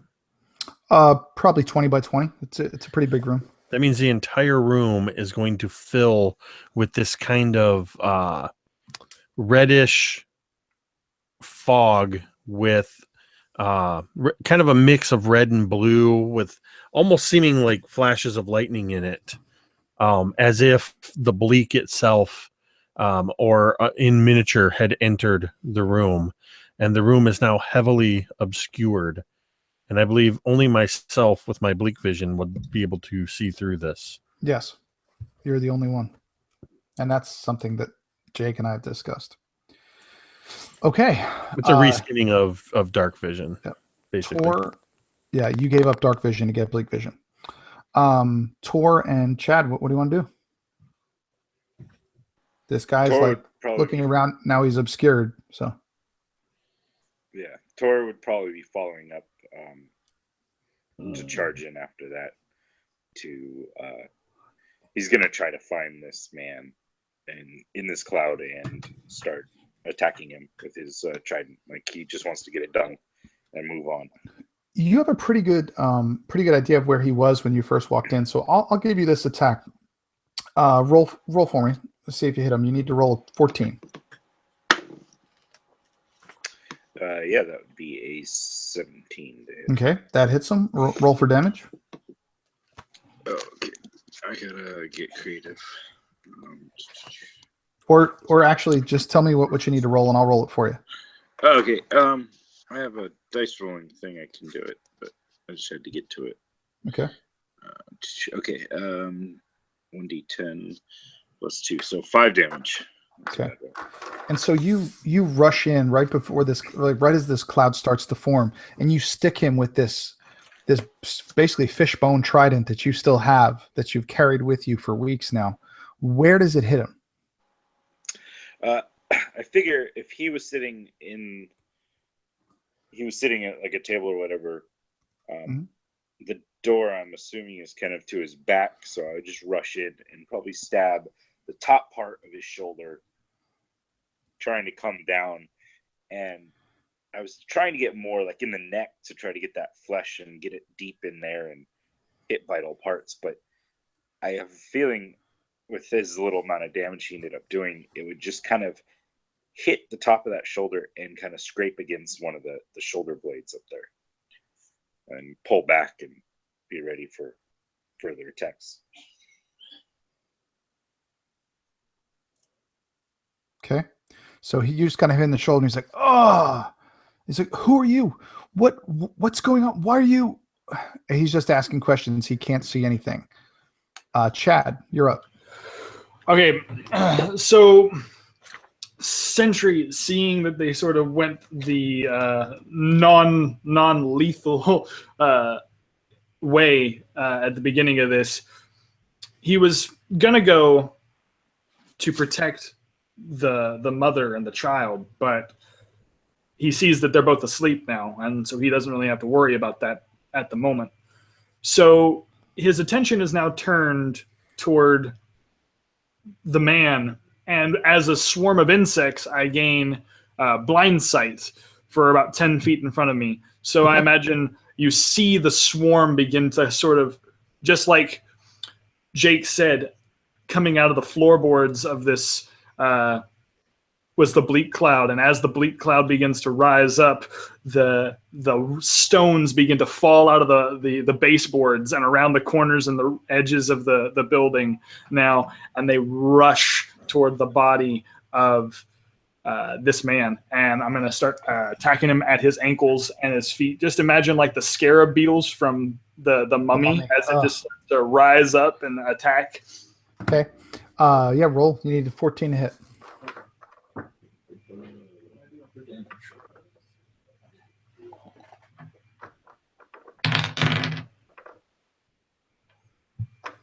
Okay, so I apparently miss, even though I have my. So I'm gonna use my 1 point of inspiration though, because hey, it's almost the end of the session. Yep. Yeah, there we go. That's better. So that's 16 to hit. Yep. Okay. And where's my damage on this? Okay. Yeah. No. So he'll take 44 or 10 piercing damage. So I'll just say, for the sake of it, here, I'll do 1, 2, 5. Okay, yep, 7 piercing. He'll take 7 piercing damage as just these bugs begin to like crawl into his ankles and around his legs, and they just start nipping at him from below. And so I think he would kind of hop up like, and just as he's feeling these things like bite into his ankles. And as he realized this, this pain is inflicted, he basically falls prone. He's probably sitting on his rear end right now, just completely blind, no idea what's going on, things biting his ankles, having been speared with the trident in the shoulder and saying, why? And Boz, you're up. Oh, wait, no, it's Razir. It's Fiddles. It's Fiddles, yeah. But you can't see, so. No, but he can hear. He can. Which is something that sound is something that means more to him, almost more than sight. So closing his eyes, he can hone in on the sound. And you see, I don't know how many of you know martial arts at all, but we call it half moon stepping, where you slide one foot in towards the other one, slide it out. And then you just keep doing that. And so it keeps your balance. You can feel it's almost like your legs become your eyes as you step towards the sound. And he's probably going to come through and kick. You could hear him screaming, like, what's going on, why, all that stuff. You could hear him very clearly.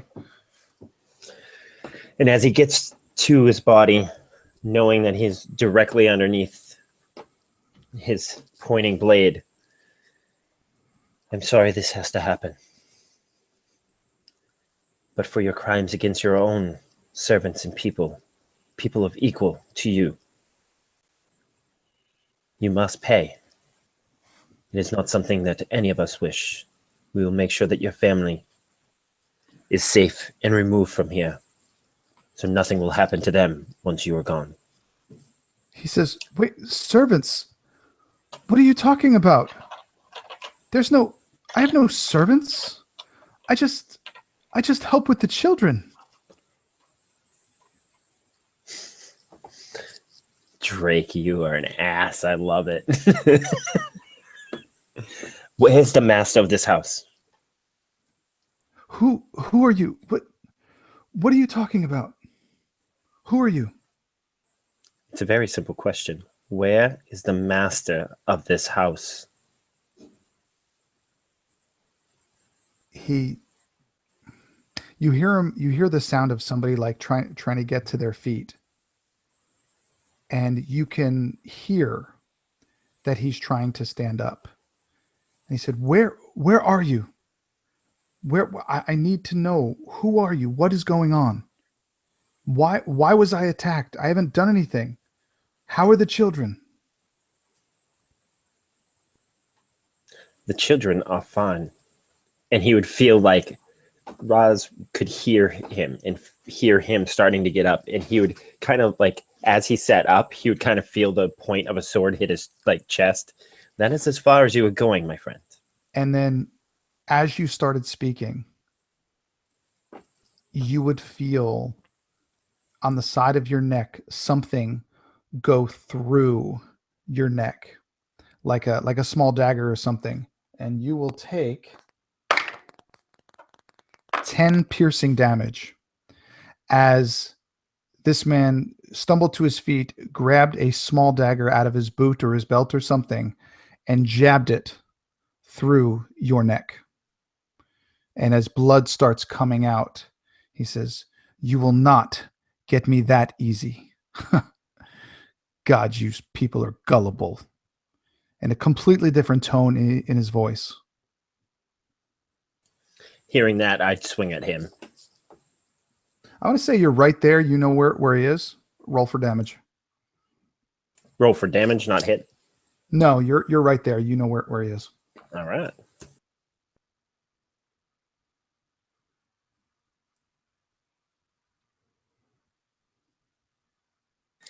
Yeah, max damage. Looking at Wait. 12. Oh, So describe how you kill Master Sullivan. his swing came across, stabbing me like right through the side of the neck. Not hitting anything vital or anything like that. And you hear me like grunt as the blade comes up, and I hack his arm off and then hack up to his elbow, like just quick succession. And there goes his arm as he says that line. As he stumbles back, is there a desk in there? Yes. Like off in the corner, sure. Ra's listening for the footsteps as he backs up, hearing blood dripping, hitting the floor. He knows exactly where his arm is. He steps out, half moon stepping again. That fighting stance that he's learned from martial arts and just training with the sword. And one poke into one arm, one poke in the other, and he's listening. He's using this as to prod him along and getting closer and closer as he just keeps stabbing. And then as he hits the desk, he hears it, and he drives forward, knowing that he can't back up anymore to pull the blade out. He was looking to get him to a wall or a surface or something where he has something to push up against, and he just drives it home, sliding it in. All the way in, going right up to his face. And now, even through the bleak, he's looking face to face, and he sees that Vylock golden eyes glowing at him. You will hurt no others. I am sorry for this. You just hear him kind of just... and he is gone. Now, the fog is still there. The wife and children are asleep. The master is dead. What would you like to do now? Quick, we need something to show, to prove. Search him, perhaps, or I have an axe. Take off his head. Give me a moment. Is there a window in this room? Yeah, you could go. Yeah, you would see a window. I would go through to the window, and then I would move back to the far side of the room, and I would cast another spell, Porivetra, and just kind of go as I cast Gust of Wind, and control to blow all the fog out the window so everybody can see again. Okay. You do so. All that fog, that reddish purple fog, has been pushed out. You see everyone else sleeping soundly, and the master skewered.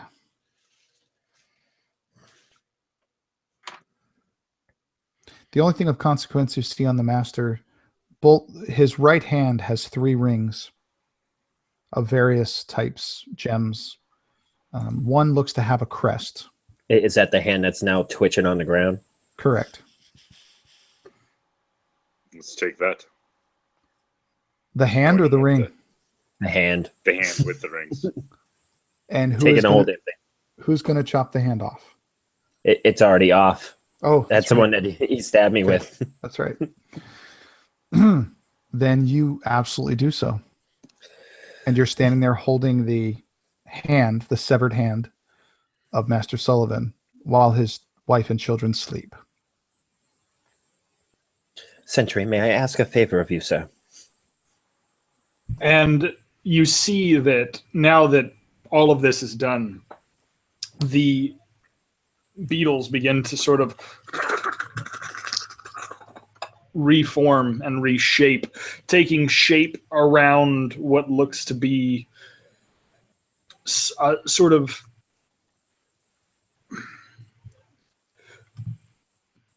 ironish center. Just yes. How can I be of service to you? If you could, please, watch over the family. I suggest we go and tell everyone else that they are free. Make sure that they remove themselves from the house. I do not want anything happening to this family. I will make sure that they wake soundly, but I will not be here for them to question. Well, I planned for all of us to be out of here long before that. I just want to make sure that they are safe.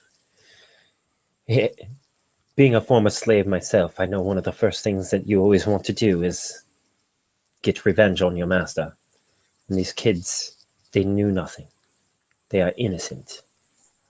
But are we sure she is so innocent? The kids will need someone to look after them. There are many women and adults here. The deal was Go ahead, man.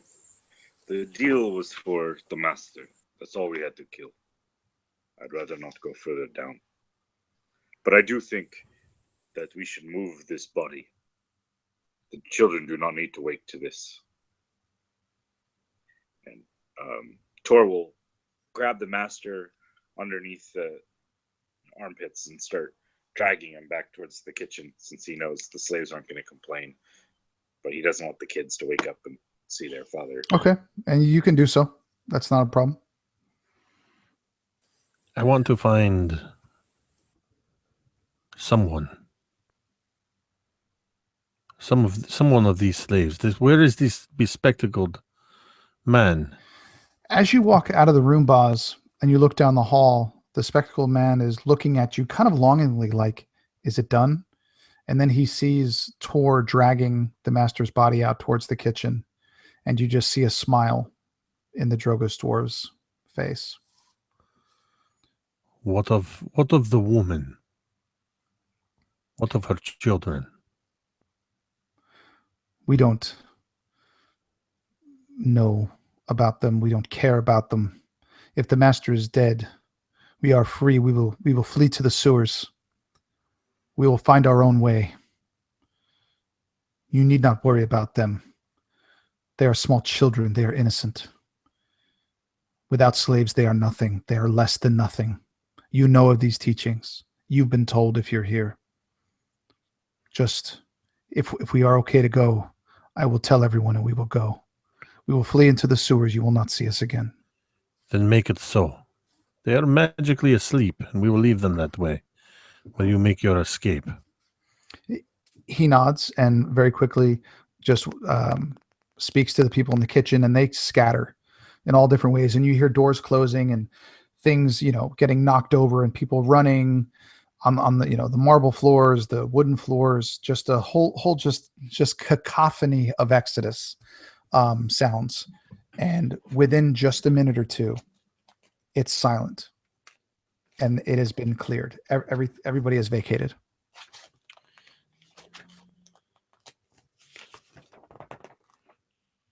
And Tor, what did you want to do with the body? Tor would probably just drag it back into the kitchen and kind of throw it into the sewer area. Figuring that when they leave, they will close it back up and it'll eventually be found, but at least the kids won't wake up and find it right in front of them. Okay. Probably a trail of blood. Okay. Again, there is nothing standing in your way. You guys can do whatever you want now. I think while he's taking care of the body, and while this Drogus dwarf has the go-ahead to lead his people out of here, I will go back into this dining room where Sentry is standing, Sentry over the bodies. And Boz would crouch down next to the sleeping woman, and you would see just a little flickering of the bleak energy in his eyes as he's not casting a spell, but he's whispering, "This day, you have been given another chance. You have been granted more life than you probably deserve. Take your children and teach them the right way. Raise them up not to be like their father, to meet his demise, so that one day someone like us, or in fact us, will not have to take care of them too." And he just whispers those words, taking this energy that's been powering him and trying to hoping to get into her subconscious.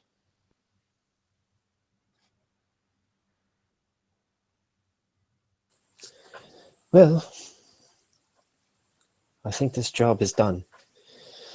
It is one that is a hard pill to swallow, but the bastard did stab me, so I don't feel all too bad.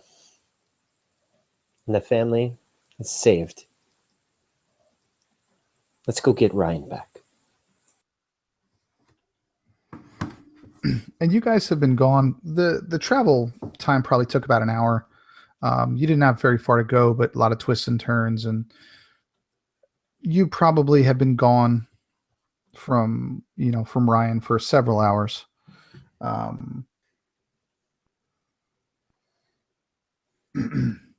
So I'm assuming that y'all wanted to head back down to the tiefling hideout.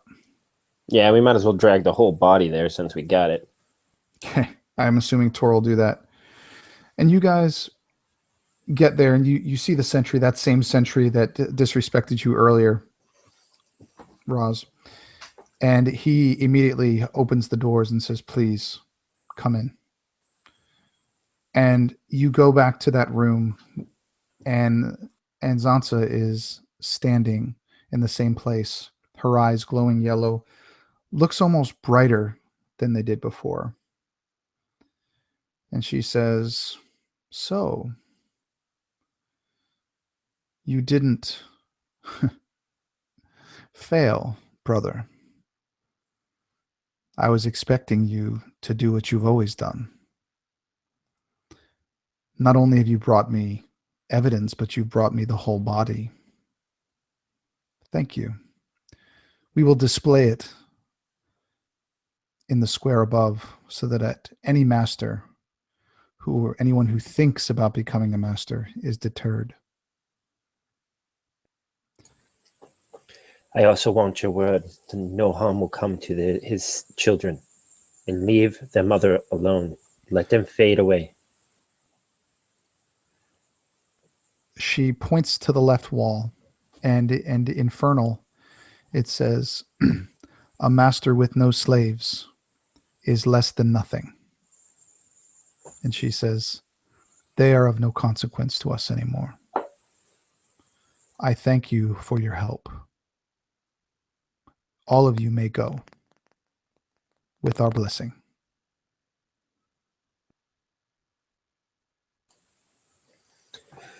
Let's get Ryan and leave here. You are not welcome for this mission. And I almost hope to see you at a better time in your life, sister. She says, "Oh, yeah, your master friend. You see, brother, I didn't expect you to do what you needed to do. There were some problems with his safety." And with that, 3 guards bring a beaten, bloodied, just spewing blood out of his mouth, out of his ears, his eyes swollen, his face cut, just dripping blood. And they drop him at your feet. And they say, "No master will survive." And Ryan looks up at all of you. And he still is clutching his pack. And he motions for all of you to come close. And he pulls this this black bag out of his satchel. And he says, just in a coughing kind of, "You have to take this to my father. All of you have to take it. This isn't about me anymore. You need to tell him something. And please don't forget. Show him what I give you now. And tell him what has happened, what I became, the lessons I learned. Maybe then he will be proud of me." And he reaches into this bag and he hands each of you a piece of copper-colored ore, just rough-hewn ore, unrefined. He says, "You tell him. Digni sunt.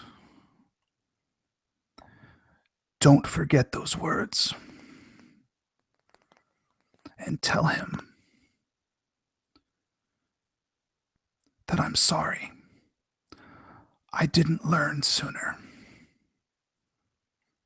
who I was."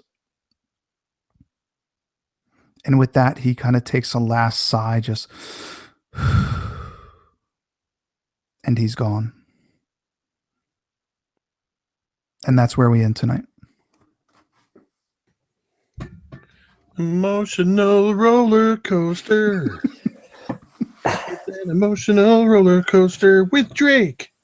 I think that's the name of this. I think that should be the name of these sessions from now on.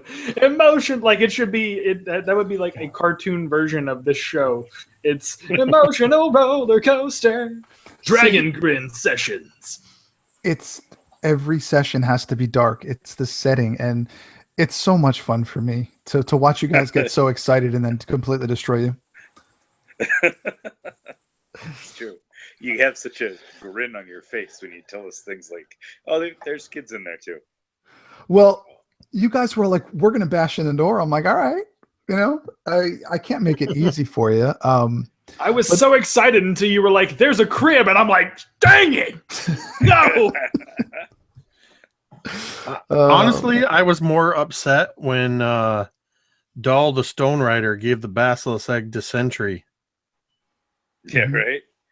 I was like, "Wait, here's the last basilisk egg. You take it, not him."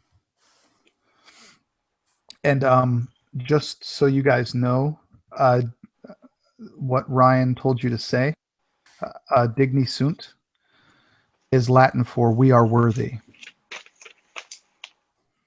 So just don't forget that one. So yeah, guys, that was a good session. Sorry it went a little bit longer. But thoughts, queries, questions, anything?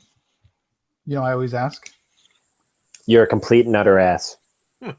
Am I? I've been dying. I've been dying for this man's death, and it happens, and I'm like, now I need to kill my sister. Fuck this bitch. Right. Like revenge for Ryan. Maybe. I'm just glad that your sister gave us one small gift. Yeah. Your nickname of but- Kittles. Oh yeah. Well, if I had made Ryan continue to be a jerk the whole time, that wouldn't have been emotional at all. So he had to. I think we were talking about with Barker in one of our podcasts. You have to have that redemption moment before they die. Yeah, I do remember that. True.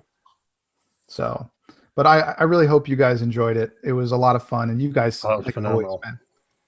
Just I know I appreciate Jake staying up late and Scott staying up late. You guys in the West Coast, I don't care. It's only 10 o'clock. Yeah, we can go all night, bro. Yeah, but no, you guys killed it. I hope that you would enjoy it. You enjoyed the roller coaster as much as I did. Always. We hit everything that I wanted to. Like, all like 3 lines that I had written. You guys got it. So glad we could cover But 3 lines. there was so much lore in this tonight, and I know there was very little combat and stuff, but there was so much lore, and it was so much fun to introduce that lore into the campaign and explain, so much to you guys. And the Stone Rider thing, I thought was just cool. I came up with that idea. It was just amazing. That was just awesome. So anyway, guys, yeah. Anything else y'all want to add, or should we just all go to sleep? I'm going to be up again in 5 hours. So I am, dude. I'm at the point now where I don't even have words, because every time I play with you guys, it's like, well, I'm done. I'm out. Nothing can get better right now. I'm good. I'm out for the night. That's great to hear, man. I'm glad you're enjoying it. And like I said, you guys, the role play is amazing, and being able to role play stuff that isn't combat, I think, is so much more just validating to me. Like, anybody can role play hitting something, but the emotions and the histories and the lore and incorporating that. And just so you know, Jake had a big hand in coming up with a lot of the Stone Rider stuff. Roz and I just had a conversation one day about his sister when I was at work, and most of that came out of that, just random conversations, And Razir also hadn't really had the spotlight, so I wanted to shine on him a little bit. So, and of course, you guys got some pieces of copper now. Here, I thought I was going to have this nice family reunion, and now I'm like hell bent on killing my sister. After 6 sessions, you really think there's going to be a happy ending? No, I figured you'd give me everybody a little happy moment or something. Maybe you had a like happy a little moment. light. we saved a couple of kids. Yeah, you saw her. Yeah, you were Smile. excited. You got some I good was. information. You had I a was happy excited. moment for half the game, and then you found out your sister's a psychopath. Yeah, you just had to kick that stool right out from underneath me. Huh? So, all right, guys. Again, whoever watched the whole game, I know we've had between like 7 and 10 viewers the whole time. So thank you very much for watching, guys. I hope you enjoyed it. All these guys did an amazing job. Chad, Jake, Scott, Bill, as always. I think it's hilarious that Bill's better audio is from his iPhone than his laptop. Right? But at least now we know, right? Yeah. So, yeah, guys, we will schedule the next one pretty soon here. And I'm sure I'll chat with y'all tomorrow and listen to it and watch it. And again, guys, thank you so much for just killing it every single time we play. It makes me so happy to be the DM for you guys. So very proud of everybody. And I am going to stop the broadcast now. Everybody have a good night. Right. Stopping.